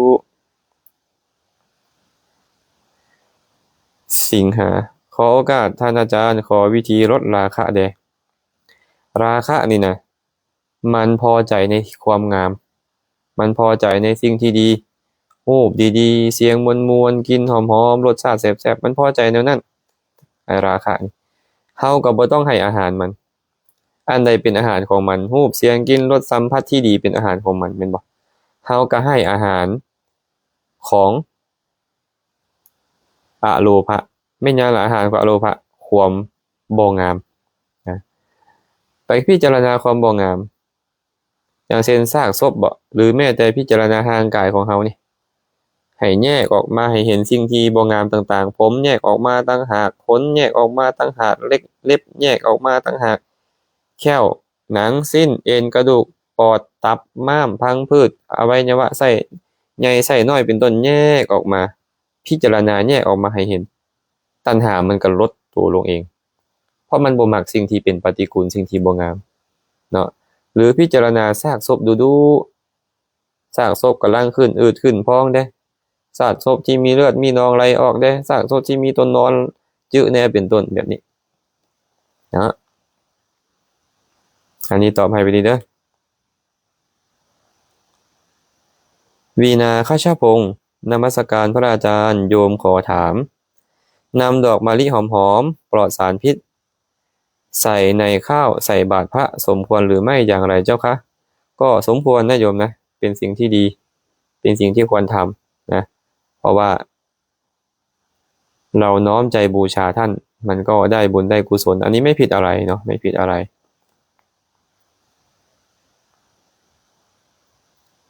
ก่อน HK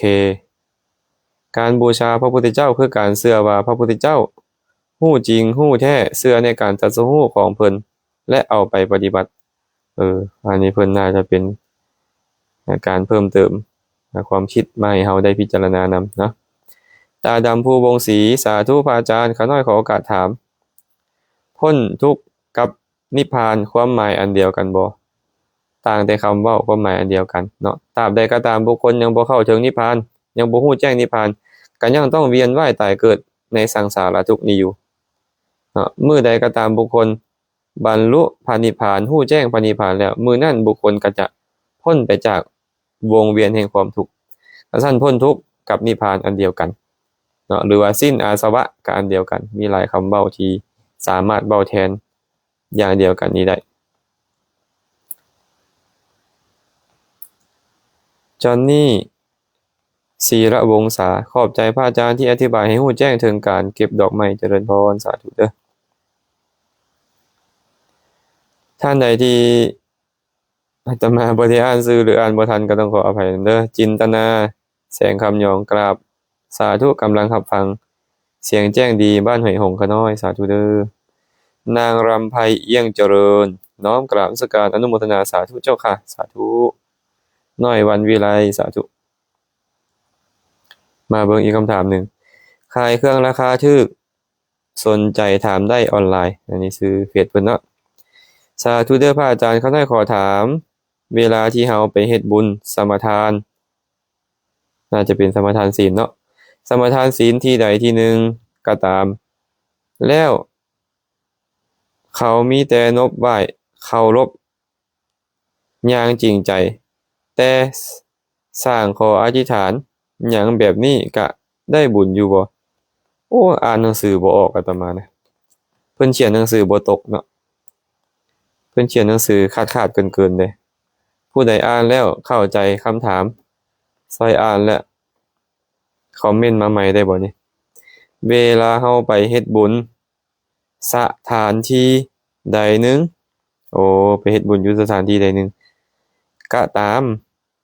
แล้วขามีแต่นบไหว้เคารพอย่างจริงใจแต่สางขออธิษฐานหยังแบบนี้ก็ได้บุญอยู่บ่หมายความว่าจั่งใดอันนี้อาตมาสิเดาเด้อเพราะว่าอาตมาอ่านหนังสือเพิ่นแล้วสับสนอยู่หน่อยหนึ่งอาตมาสิเดาคำถามเพิ่นว่าหากเข้าไปให้ทานอยู่สถานที่ใดที่หนึ่งแล้วมีการนบการไหว้แล้วอธิษฐานยังได้บุญอยู่บ่บุญมันบ่ได้อยู่ที่การอธิษฐานเด้บุญมันอยู่ตอนที่เจตนาในการสละให้ทานของเฮาแล้วตอนที่เฮาสละของให้ทาน ตอนนั้นบุญเกิดขึ้นแล้วตอนที่เรานอบน้อมทำความเคารพต่อสถานที่คือต่อพระพุทธต่อพระธรรมต่อพระสงฆ์ต่อครูบาอาจารย์มันก็เป็นบุญแล้วตอนนั้นภายหลังบุญเกิดขึ้นแล้วเขาอธิษฐานว่าโอ้ขอบุญนี้จงเป็นปัจจัยให้มั่งคั่งร่ำรวยบ่เป็นปัจจัยให้เป็นนี่เป็นนั่นได้นี่ได้นั่นบ่อันนั้นมันคนละตอนกันเนาะคันเกิดจากความโลภก็เป็นอกุศลไปแต่บางคนนี่น้อมว่าขอบุญนี้จงเป็นปัจจัยแก่พระนิพพานเถิดอันนี้ก็อธิษฐานแต่อธิษฐานแบบนี้บุญนั่นจะเป็นปัจจัยแก่ความสิ้นทุกข์แก่พระนิพพานในอนาคตเฮ็ดบุญใดบ่อธิษฐานก็เหมือนกับโยนไม้ทอนขึ้นไปถึงอากาศบางเทื่อเอาทางกกตกลงมาบางเทื่อเอาทางปลายตกลงมาก่อนบางเทื่อก็ลงมาทางขวงบ่แน่นอนการเฮ็ดบุญบ่ได้อธิษฐานก็เช่นเดียวกันอาตมาเลยมักเว้าเรื่องของคนรวยๆอยู่ต่างประเทศเนาะสตีฟจ็อบส์บ่มาร์คซักเคอร์เบิร์กบ่อีลอนมัสก์บ่เป็นต้นนี่นะเป็นหยังเขาคือร่ำคือรวยแท้เขาเฮ็ดบุญมาดีให้ทานมาดีแต่เป็นหยังเขาคือบ่พบพ่อพุทธศาสนาบ่พ่อกัลยาณมิตรบ่ได้ฟังศีลฟังธรรมอีหยังเป็นหยังคือเป็นแบบนั้นเขาบ่ได้อธิษฐานไว้ว่าบุญที่เขาเฮ็ดนี่ขอจงเป็นปัจจัยให้เกิดอยู่ประเทศอันสมควรให้พบพ่อกัลยาณมิตรให้ได้ฟังศีลฟังธรรมให้บรรลุมรรคผลนิพพานเขาบ่ได้อธิษฐานไว้เด้ถามว่าให้ทานแต่ละเทื่อเฮ็ดให้เขารวยบ่ก็เฮ็ดให้เขารวยหั่นแหละแต่ว่ามันบ่เป็นปัจจัยให้พ่อบัณฑิตบ่ได้เป็นปัจจัยให้ได้ฟังธรรมเป็นต้นย้อนว่าบ่มีการอธิษฐานฉะนั้นทุกคนที่มาฟังไลฟ์สดตอนนี้แล้วเฮ็ดบุญแต่ละอย่างน้อมใจไปว่าขอให้บุญนี้จงเป็นปัจจัยแก่พระนิพพานเบื้องต้นขอให้บรรลุพระนิพพานเลยคันยังบ่ถึงพระนิพพานก็ขออย่าให้เกิดในอบายทุกขติวินิบัตินรกเลยขอให้ได้เกิดมาเป็นมนุษย์ได้พบพ่อกัลยาณมิตรได้เกิดในบ่อนที่สมควรตระกูลอันเป็นสัมมาทิฏฐิได้พ่อกัลยาณมิตรแล้วขอให้ซักซ้วนให้ได้ไปฟังศีลฟังธรรมแล้วให้ได้บรรลุมรรคผลนิพพานในอนาคตให้น้อมใจไปแบบนี้เนาะบุญที่น้อมใจไปแบบนี้อธิษฐานแบบนี้จึงเป็นบุญที่เป็นบารมีคันบ่น้อมใจไปแบบนี้บ่เอิ้นว่าบารมีนะผู้ไทยยันน้อมกราบนมัสการสาธุเจริญพรนางศรีลาวงศ์น้อมกราบนมัสการฟังเสียงชัดเจนทางชนะขามขน้อยสาธุคิมแก้วไมตรีกราบสาธุพระอาจารย์แซมข้าน้อยขอถามแน่สิเฮ็ดแนวใดดีอยู่ซื่อๆแล้วมีความคิดบ่ดีขึ้นมาแต่เฮาบ่ได้อยากคิดความควบคุมบ่ได้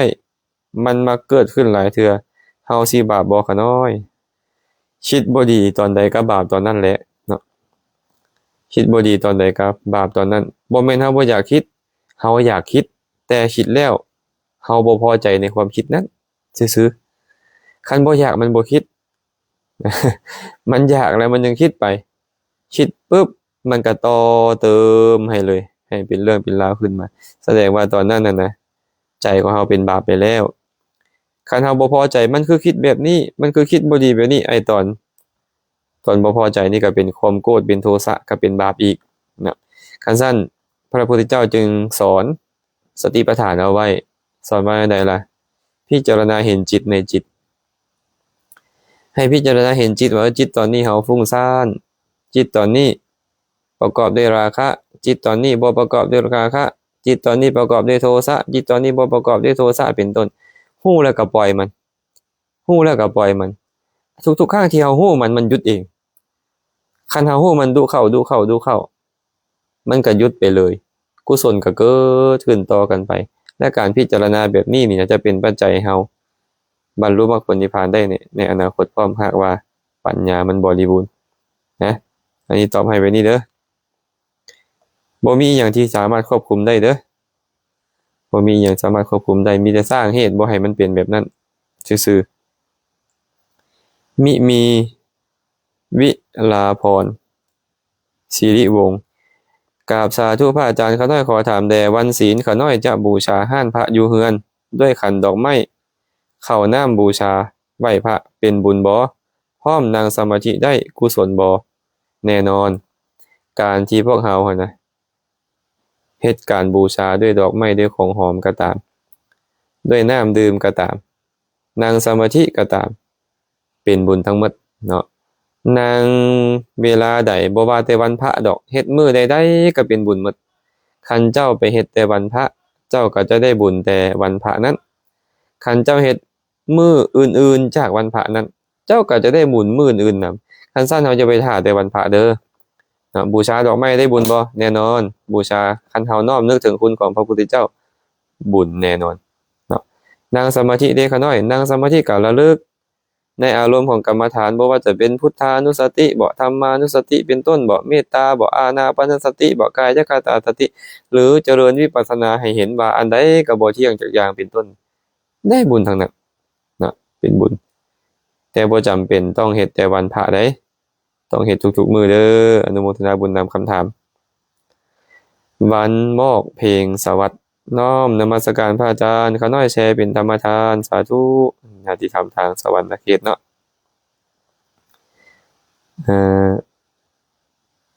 ชิดประเสริฐพันธมาลา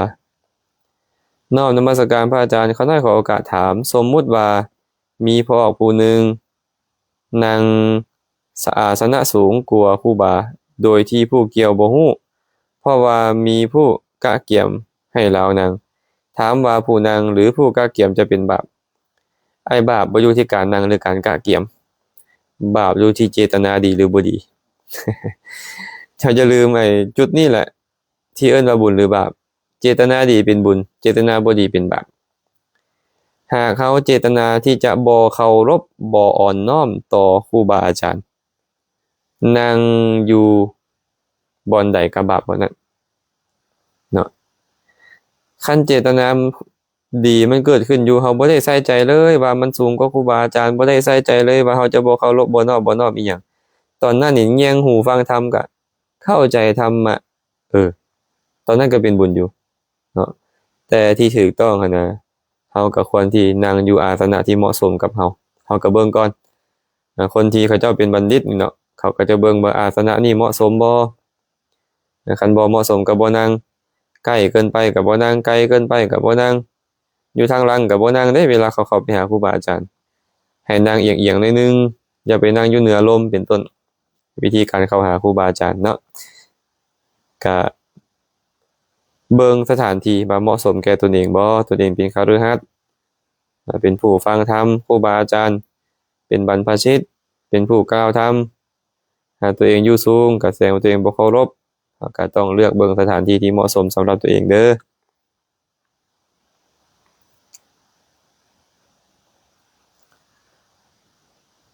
ลุ่มมณีเทพพิราชขาน้อยขอโอกาสถามพระอาจารย์อิทธิบาททั้งสี่นี่แม่นแนวใดอิทธิบาททั้งสี่นี่แม่นแนวใดอิทธิแปลว่าฤทธิ์หรือความสำเร็จปาทะแปลว่าเท้าพื้นฐานหรือหนทางคันแปลร่วมกันก็แปลว่าหนทางแห่งความสำเร็จหรือว่าบาทฐานแห่งความสำเร็จก็ได้ที่ตั้งแห่งความสำเร็จก็ได้อิทธิบาทนี่นะมีอยู่4อย่างฉันทะวิริยะจิตตะวิมังสาฉันทะแปลว่าความพอใจในการกระทำสิ่งนั้นเรียกว่าฉันทะพอใจในการเจริญกุศลบ่ว่าจะเป็นทานศีลภาวนาเป็นต้นก็ตามวิริยะแปลว่าความเพียรในที่นี้นี่นะจะเป็นอิทธิบาทก็ต่อเมื่อเพียรในการละบาปเพียรในการเจริญกุศลเพียรในการเฮ็ดคุณงามความดีนี่เอิ้นวิริยะจิตตะหมายถึงจิตที่ฟักใฝ่ในสิ่งที่ตัวเองเฮ็ดในสิ่งที่ตัวเองกระทำนั้นเนาะสิ่งที่ควรเฮ็ดควรกระทำส่วนวิมังสาแปลว่าปัญญาใคร่ควรพินิจพิจารณาสิ่งที่พบที่พ่อสิ่งที่เฮ็ดที่กระทำอยู่นั้นนี่เอิ้นว่าอิทธิบาท4ฉันทะความพอใจวิริยะความเพียรจิตที่คิดฝักใฝ่วิมังสาคือปัญญานี่แหละเป็นบาทฐานแห่งความสำเร็จเป็นที่ตั้งแห่งความสำเร็จเป็นปากทางแห่งความสำเร็จตอบให้ไปนี้เด้อสมุทรเดชอุดมน้อมนมัสการพระอาจารย์สาธุเด้อสีสมุทรแก้วอรุณไสยสาธุพระอาจารย์ข้าน้อยขอถามความหมายมโนธาตุมโนวิญญาณธาตุและธรรมธาตุสาธุมโนธาตุคือจิตประเภทหนึ่งที่เกิดขึ้นก่อนจะมี มโนวิญญาณธาตุมารับรู้อารมณ์ต่อเนาะเวลาพวกเราหลับไหลอยู่นี่นะเวลาที่พวกเราหลับไหลอยู่นี่พวกเราจะบ่รู้หยังเลยตอนที่หลับสนิทนั่นนะแต่จะรู้ตอนใดจะขึ้นสู่วิถีแห่งความฝันบ่หรือว่าจะมาเห็นรูปฟังเสียงดมกลิ่นชิมรสชาติได้สัมผัสเป็นต้นนี่นะมันจะมีจิตดวงหนึ่งเกิดขึ้นก่อนเอิ้นว่าปัญจทวาราวาสนะคันจิตดวงนี้เกิดขึ้นตอนใดจะมีการเห็นรูปฟังเสียงดมกลิ่นชิมรสชาติได้สัมผัสนะได้สัมผัสแม้แต่รู้แจ้งทำอารมณ์ต่อจากนั้นขออภัยแม้แต่การรู้แจ้งทางทวารทั้ง5นี่แหละเนาะขออภัยว่าใหม่เด้อการรู้แจ้งอารมณ์ทั้ง5นี้คือรูปเสียงกลิ่นรสสัมผัสจังมีได้และเป็นปัจจัยให้มีการรับรู้อารมณ์ต่อส่วนจิตอีกดวงหนึ่งก็คือรู้ธรรมารมณ์มีจิตดวงหนึ่งเกิดขึ้นก่อนจะรู้ธรรมารมณ์ก่อนที่ใจเราจะเป็นบุญเป็นบาปเพิ่นเอิ้นจิตดวงนี้ว่ามโนทวาราวาสนาจิตเนาะเอิ้นอีกชื่อหนึ่งว่าโยนิโสมนสิการจิตดวงนี้จิต2ประเภทนี้แหละเนาะมันจะเกิดขึ้นก่อนแล้วจึงค่อยรู้อารมณ์นะแต่ว่าที่เฮาเอิ้นว่ามโนธาตุนั่นน่ะมีอยู่3อย่างเด้อปัญจทวาราวัชนะและสัมปติชนะหันเนาะจิตประเภทนี้เราจะเอิ้นมันว่ามโนธาตุเนาะเมื่อเป็นมโนธาตุมันก็จะเป็นปัจจัยให้มีมโนวิญญาณธาตุติดตามมามันจะเป็นปัจจัยให้มีมโนวิญญาณธาตุติดตามมาฉะนั้นมโนธาตุก็คือแปลตามศัพท์ก็คือธาตุทางใจที่เพียงแต่ฮู้มันบ่ได้ฮู้พิเศษพวกเนี้ยมันบ่ได้มีความฮู้พิเศษฮู้อารมณ์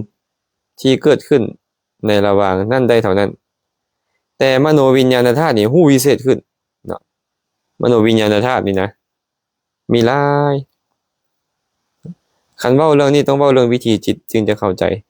คันบ่ได้เว้าเรื่องวิถีจิตนี้พวกเขาจะบ่เข้าใจได้อาตมาก็เลยเว้าว่าปัญจทวาราวาสนะกับมโนทวาราวาสนะให้ฟังว่าก่อนจะมีวิถีจิตเกิดขึ้นครับรู้สิ่งต่างๆนี่มันต้องมีจิตพวกนี้ปัญจทวาราวาสนะเกิดขึ้นมันก็ฮู้ไปจับเอาอารมณ์มาแต่นั้นมันบ่ได้ฮู้อีหยังพิเศษสัมปติชนะมันก็เกิดขึ้นต่อจากจักขุวิญญาณโสตวิญญาณฆานะชิวหากายวิญญาณเท่านั้นมันบ่ได้ฮู้อีหยังพิเศษเนาะเลยมันว่ามโนธาตุส่วนมโนวิญญาณธาตุนี่มันฮู้หลายกว่าหั่นเนาะแม้แต่สัพพัญญุตญาณก็เอิ้นว่ามโนธาตุมโนวิญญาณธาตุกุศลอกุศลทั้งหมดเอิ้นว่ามโนวิญญาณธาตุทั้งหมดเลยแต่ว่าธาตุฮู้พิเศษขึ้นมาเนาะส่วนธรรมธาตุก็คือ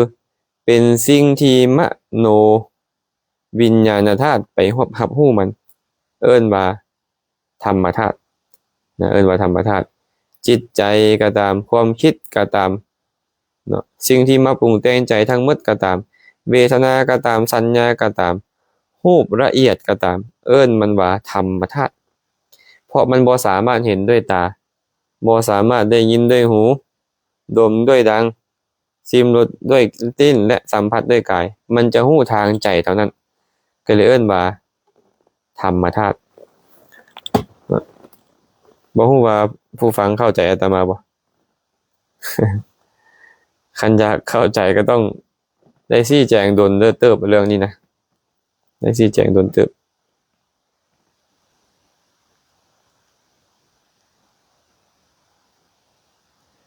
บัววันเสริมมาน้อมกราบพระอาจารย์เขาได้ขอโอกาสถามเรื่องสันอาสนะเดียวว่าสัน2คาบเศร้ากับเพนได้บ่อาจารย์สันอาสนะเดียวเศร้ากับเพนได้บ่แม่บัววันต้องเข้าใจแบบนี้ว่าสันอาสนะเดียวเนี่ยคือคันนั้นนั่งแล้วสันไปคันยังบ่ลุกตราบใดก็ยังสันได้ตราบนั้นจนกว่าจะเลยเที่ยงเนาะจะเอิ้นว่าจักคาบก็ยะนะแต่เพิ่นเลยมักว่าคาบเดียวเพิ่นมักว่าคาบเดียวเพราะว่าสันอาสนะเดียวเฮาสันบ่โดนเฮาก็ลุกแม่นบ่ คันสมมุติว่ามีพระองค์หนึ่งเพิ่นเริ่มนางลงฉันตอน8 โมงฉันไปแล้วเพิ่นบ่ลุกเลยภายหลังมามีโยมเนาะเอาอาหารมาถวายตอนสวย11 โมงแล้วเอามาถวายอีกเพิ่นก็ยังฉันได้อีกคันเพิ่นยังบ่ลุกขึ้นจากนั้นเนาะยังเป็นธุดงค์บ่ยังเป็นธุดงค์ข้อฉันอาสนะเดียวคือเก่าแต่หากลุกขึ้นปุ๊บทุกอย่างต้องเลิกหมดบ่ฉันอีกเนี่ยแบบนี้เนาะบ่แม่นว่าเอาอาสนะอันเดียวไปปูลุกขึ้นมาแล้วไปปูบ่อนใหม่ก็จะเอิ้นว่าอาสนะเดียวบ่แม่นจังซั่นใดคำว่าอาสนะเดียวคือนั่งลงเทื่อเดียวฉันให้แล้วแล้วจังลุกฉันไปตอนใดก็ได้จนกว่าจะเลยเที่ยงต่อให้ไปดีเด้อไกรสอนขออนุญาตให้พระอาจารย์อธิบายบริขาร8ประกอบมีหยังแดขะน้อยสาธุบริขาร8เนาะจื้อเด้อผ้า4เล็ก3น้ำ1จื้อบ่ผ้า4เล็ก3น้ำ1ผ้า4มีหยังแดผ้าสังฆาติผ้าจีวรผ้าสบงผ้ามัดเอวอันนี้ผ้า4เล็ก3มีหยังแดบาทมีดโกนเข็มเนาะน้ำ1เด้ผ้ากองน้ำหรือธรรมกกเนาะแนวกองน้ำนะจื่อเนาะผ้า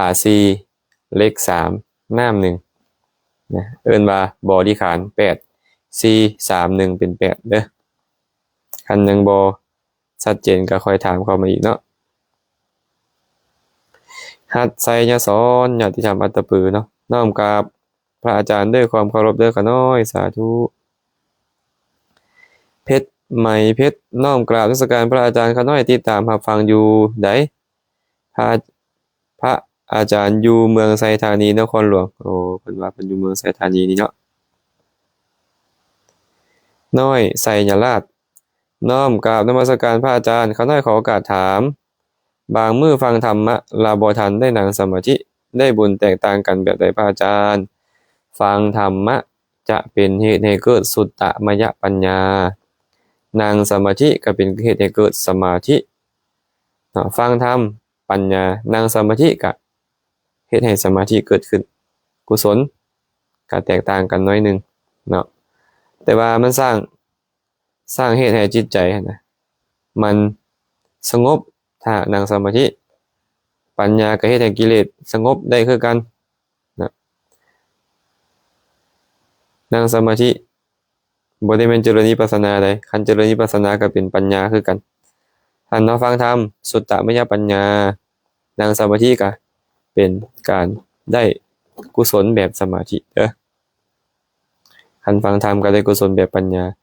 แม่หนูเพียรแก้วมณีวงศ์น้อมกราบพระอาจารย์ขอแสเป็นธรรมทานสาธุคำโดนครับเมาก่อสร้างครูบาแบบนี้ยังมีอยู่อ่ะ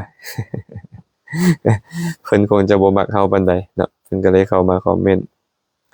ก็บ่เป็นหยังเนาะคันเข้ามาแล้วได้ฟังธรรมได้พิจารณาก็เป็นเรื่องดีเนาะถ้าหากได้ฟังก็ลองเอาไปพิจารณาตามเบิ่งเด้อน้อยสุภานิช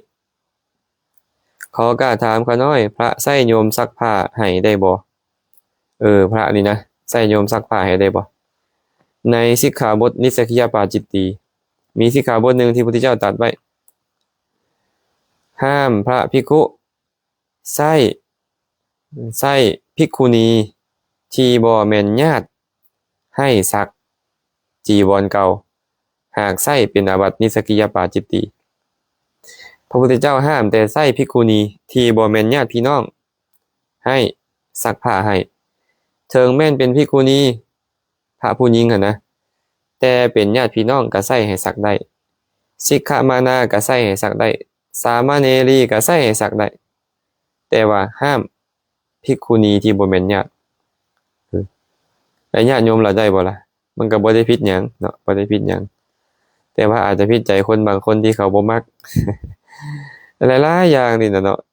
ถูกต้องแล้วหมู่บ่มัก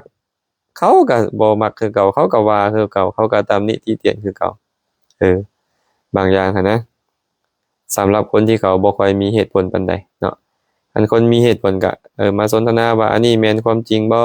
อันนี้ถูกต้องบ่อันนี้ผิดบ่อย่างที่พวกเรามาสนทนาถามกันนี่แหละ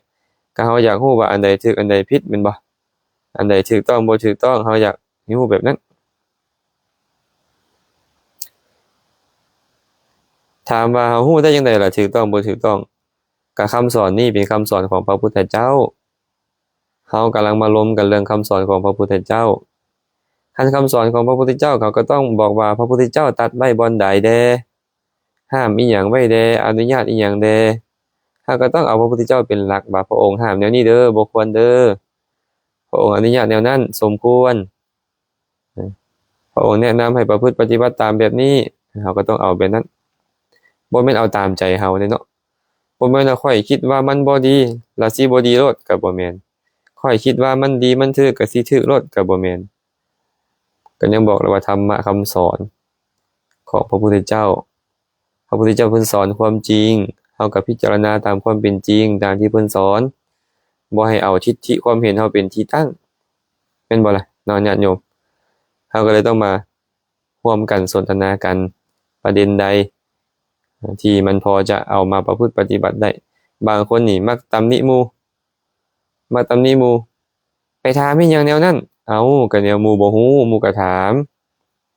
คันฮู้แล้วก็สิบ่ถามแม่นบ่บางเทื่อสิ่งนั้นเฮาฮู้แล้วนะหมู่ยังบ่ฮู้หมู่ก็อยากถามมาต่อเนาะน้ำขิงสาธุฟังย้อนหลังจากอำเภอชุมแพจังหวัดขอนแก่นประเทศไทยเจ้าค่ะเจริญพรสาธุอามนไสยเสนาครับอนุโมทนาสาธุเจริญพรดาวระก่อนจะมีปัญญาต้องมีอะไรก่อนครับครูบาก่อนจะมีปัญญาต้องมีอะไรก่อน ปัญญามันสามารถเกิดขึ้นได้หลายแบบนะโยมนะสุตตมยปัญญาก็เกิดขึ้นได้เพราะการฟังมีการฟังก็มีปัญญาจินตามยปัญญาปัญญาเกิดขึ้นเพราะความคิดเมื่อมีการคิดพิจารณาก็เกิดปัญญาภาวนามยปัญญาเกิดขึ้นจากการภาวนามันก็ต้องมีการลงมือภาวนาจึงจะเกิดปัญญานะ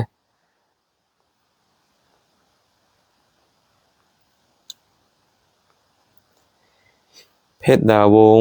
แสงเพชรภูวงสาธุขอน้อยอนุโมทนาบุญนำพระอาจารย์เด้อฟังอยู่สวรรค์เขตสาธุ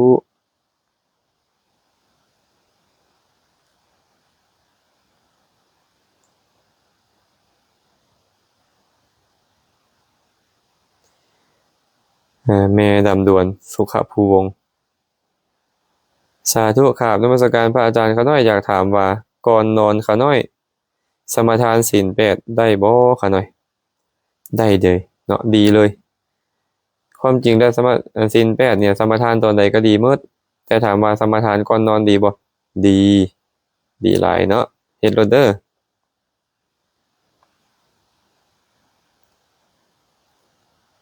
แก้วเสาแก้วกราบนมัสการพระอาจารย์แซม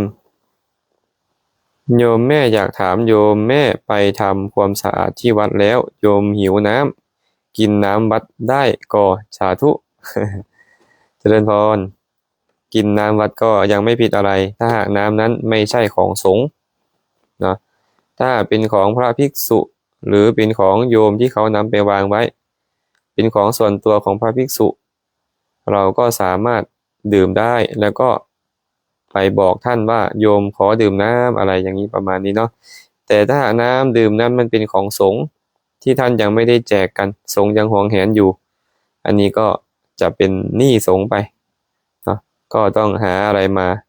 ใช้หนี้สงฆ์คืนนะ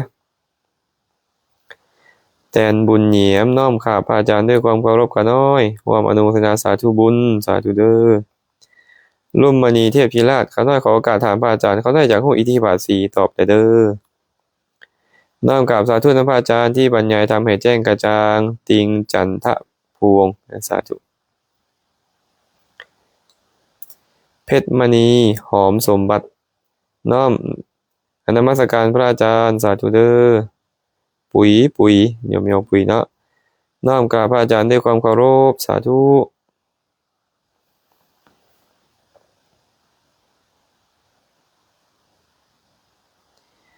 ขอข้าพระอาจารย์เวลานั่งสมาธิจับลมบ่ได้ลมเบาแหงต้องเฮ็ดแนวใดเวลานั่งสมาธิไปลมมันเบาเข้าเป็นบ่เฮาก็บ่ต้องไปกังวลหยังเนาะเฮาให้กลับมาเบิ่งบ่อนที่มันเคยกระทบเวลาเฮาหายใจเข้าหายใจออกนี่นะส่วนที่มากระทบมันก็คือแถวบริเวณโพรงดังของเฮาอยู่เหนือหิมศพมาโพรงดังนี่แหละหากว่าเฮานั่งสมาธิไปแล้วลมหายใจเบาลงให้เฮากลับมาเบิ่งอยู่บอนที่มันกระทบเนาะให้กำหนดบอนกระทบนั่นแหละเดี๋ยวลมมันก็จะชัดเจนขึ้นเองตามลำดับก็บ่ให้เฮากังวลเด้อ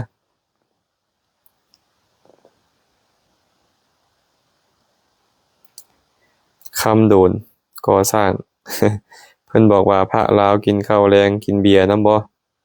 บ้านข้อยนี่นะอยู่ใกล้วัดแต่เห็นในสิ่งเหล่านั้นเพิ่นว่าโอ้เนาะเพิ่นเห็นพระกินเหล้าเป็นพระกินข้าวแลงเพิ่นก็เลยถามว่าพระลาวกินข้าวแลงบ่โอ้เฮาไปสรุปหมดเลยก็บ่ได้ดอกตัวนี้เนาะพระอาจารย์เขาได้ขอถามแด่พระกลคิ้วและบ่กลคิ้วอันใดถูกทำถูกวินัยแท้ช่วยตอบเขาหน่อยให้เข้าใจด้วยเถิด โอ้อันนี้นี่ตอบแบบย่านผิดใจผู้อื่นเนาะเฮาก็ไปเบิ่งว่าธรรมวินัยนี่นะแม่นผู้ใดเป็นผู้บัญญัติห้ามสิ่งใดแม่นผู้ใดเป็นผู้อนุญาตสิ่งใดพระสัมมาสัมพุทธเจ้าเป็นผู้บัญญัติห้ามเป็นผู้อนุญาตแต่ในพระไตรปิฎกบ่มีการอนุญาตให้โปร่งคิ้วเนาะบ่มีการอนุญาตให้โปร่งคิ้วฉะนั้นพระพุทธเจ้าเองก็บ่ได้โปร่งคิ้วพระอรหันต์ทั้งหลายในสมัยก่อนๆก็บ่ได้โปร่งคิ้วเนาะและพระประเทศอื่นๆก็บ่ได้โปร่งคิ้วก็โปร่งอยู่กับแต่ไทยกับลาวส่วนหนึ่งนี่แหละก็ย้อนว่าเฮาไปถือเอาตามเนาะเมื่อเฮาถือเอาตามแล้วเฮามายึดว่าของเฮาซื่อๆดอกบ่แม่นเรื่องอื่นดอกเมื่อเฮาได้เห็นแบบนี้มาโดนแล้วเฮาก็เลยคิดว่าเข้าใจว่าแบบนี้ถูกอย่างอื่นผิดซื่อๆแต่ถามว่าโปร่งคิ้วแล้วมันผิดหยังบ่คะน้อยก็บ่ว่าผิดแต่ว่ามันบ่คือคนปกตินะบ่คือคนปกติซื่อๆคันปกติก็คืออยู่แบบนี้แหละเป็นหยังพระพุทธเจ้าจึงให้โกนผมให้โกนหนวดบ่ให้โกนคิ้วล่ะคิ้วเนี่ยเจ้าจงเป็น100 ปีมันก็ซ้ำนี่แหละมันบ่ไกลนี่แต่นวดเนี่ยเจ้าจงบ่ฮอดปีมันก็ยาวผมเจ้าจงบ่ฮอดปีมันก็ยาวและมันเป็นภาระในการต้องสร้างร่างสวยผมกับนวดนี่นะพระพุทธเจ้าก็เลยให้โกนนวดโกนผมเกิน2 เดือนเป็นอาบัติทุกกฎหรือมันยาวเกิน2 นิ้วเป็นอาบัติทุกกฎเนาะแต่คิ้วนี่เพิ่นบ่ได้เว้าฮอดเลยบ่ได้เว้าเรื่องโกนคิ้วก็เป็นเรื่องที่พวกเราน่าจะพิจารณากันได้ตัวนี้นะอาตมาก็บ่บอกเด้อว่าผู้ใดถูกทำถูกวินัยแท้ถ้าเบิ่งว่าสมัยพุทธกาลเพิ่นเฮ็ดมาจนว่าเป็น 2,000 ปีก็บ่มีเนาะก็บ่มีการปลงคิ้วเลยหั่นนะแต่ว่าเฮาก็มาเฮ็ดตามไทยวาง100 กว่าปีมานี้เนาะก็จะบอกว่าเฮาถูกเพิ่นเฮ็ดมาเป็น 1,000-2,000 ปีนั้นบ่ถูกโอ้อันนี้ก็บ่อยากจะให้ไปคิดแนวนั้นเนาะเอาล่ะเนาะมื้อนี้ใช้เวลามาดนแล้วก็คงจะพอสมควรก็ขอยุติการกล่าวธรรมะลงเพียงเท่านี้ก่อนคำถามใดที่ตอบไปแล้วยังบ่ชัดเจนก็ถามเข้ามาใหม่คำถามใดที่ยังบ่ได้ตอบก็ขอยกยอดไปเป็นมือใหม่หรือมือใหม่ก็ค่อยถามเข้ามาใหม่มื้อนี้หากอาตมาภาพได้ใช้คำเว้าคำจาอันใดกระทบกระทั่งจิตใจท่านผู้ใดผู้หนึ่งก็ต้องขอขมาลาโทษมาณโอกาสนี้นำบุญใดกุศลใดที่ทุกคนทุกท่านได้เฮ็ดไว้ดีแล้วอาตมาภาพก็ขออนุโมทนาสาธุการนำอาตมาภาพเองได้ประกอบกุศลอันใดอันหนึ่งบ่ว่าจะเป็นการรักษาศีลเจริญภาวนาการตั้งใจคิดสอนธรรมะต่างๆก็ขอแบ่งบุญกุศลทั้งหมดนี้ให้ทุกคนทุกท่านจงมีส่วนร่วมขอให้สรรพสัตว์ทั้งหลายจงมีส่วนร่วมในบุญนี้ขอให้สรรพสัตว์ทั้งหลายจงเป็นผู้มีความสุขโดยทั่วกันท้ายที่สุดแล้วก็ขอให้ทุกคนทุกท่านจงได้บรรลุถึงมรรคผลนิพพานในอนาคตการอันใกล้นี้โดยทั่วกันทุกท่านทุกคนเทอญ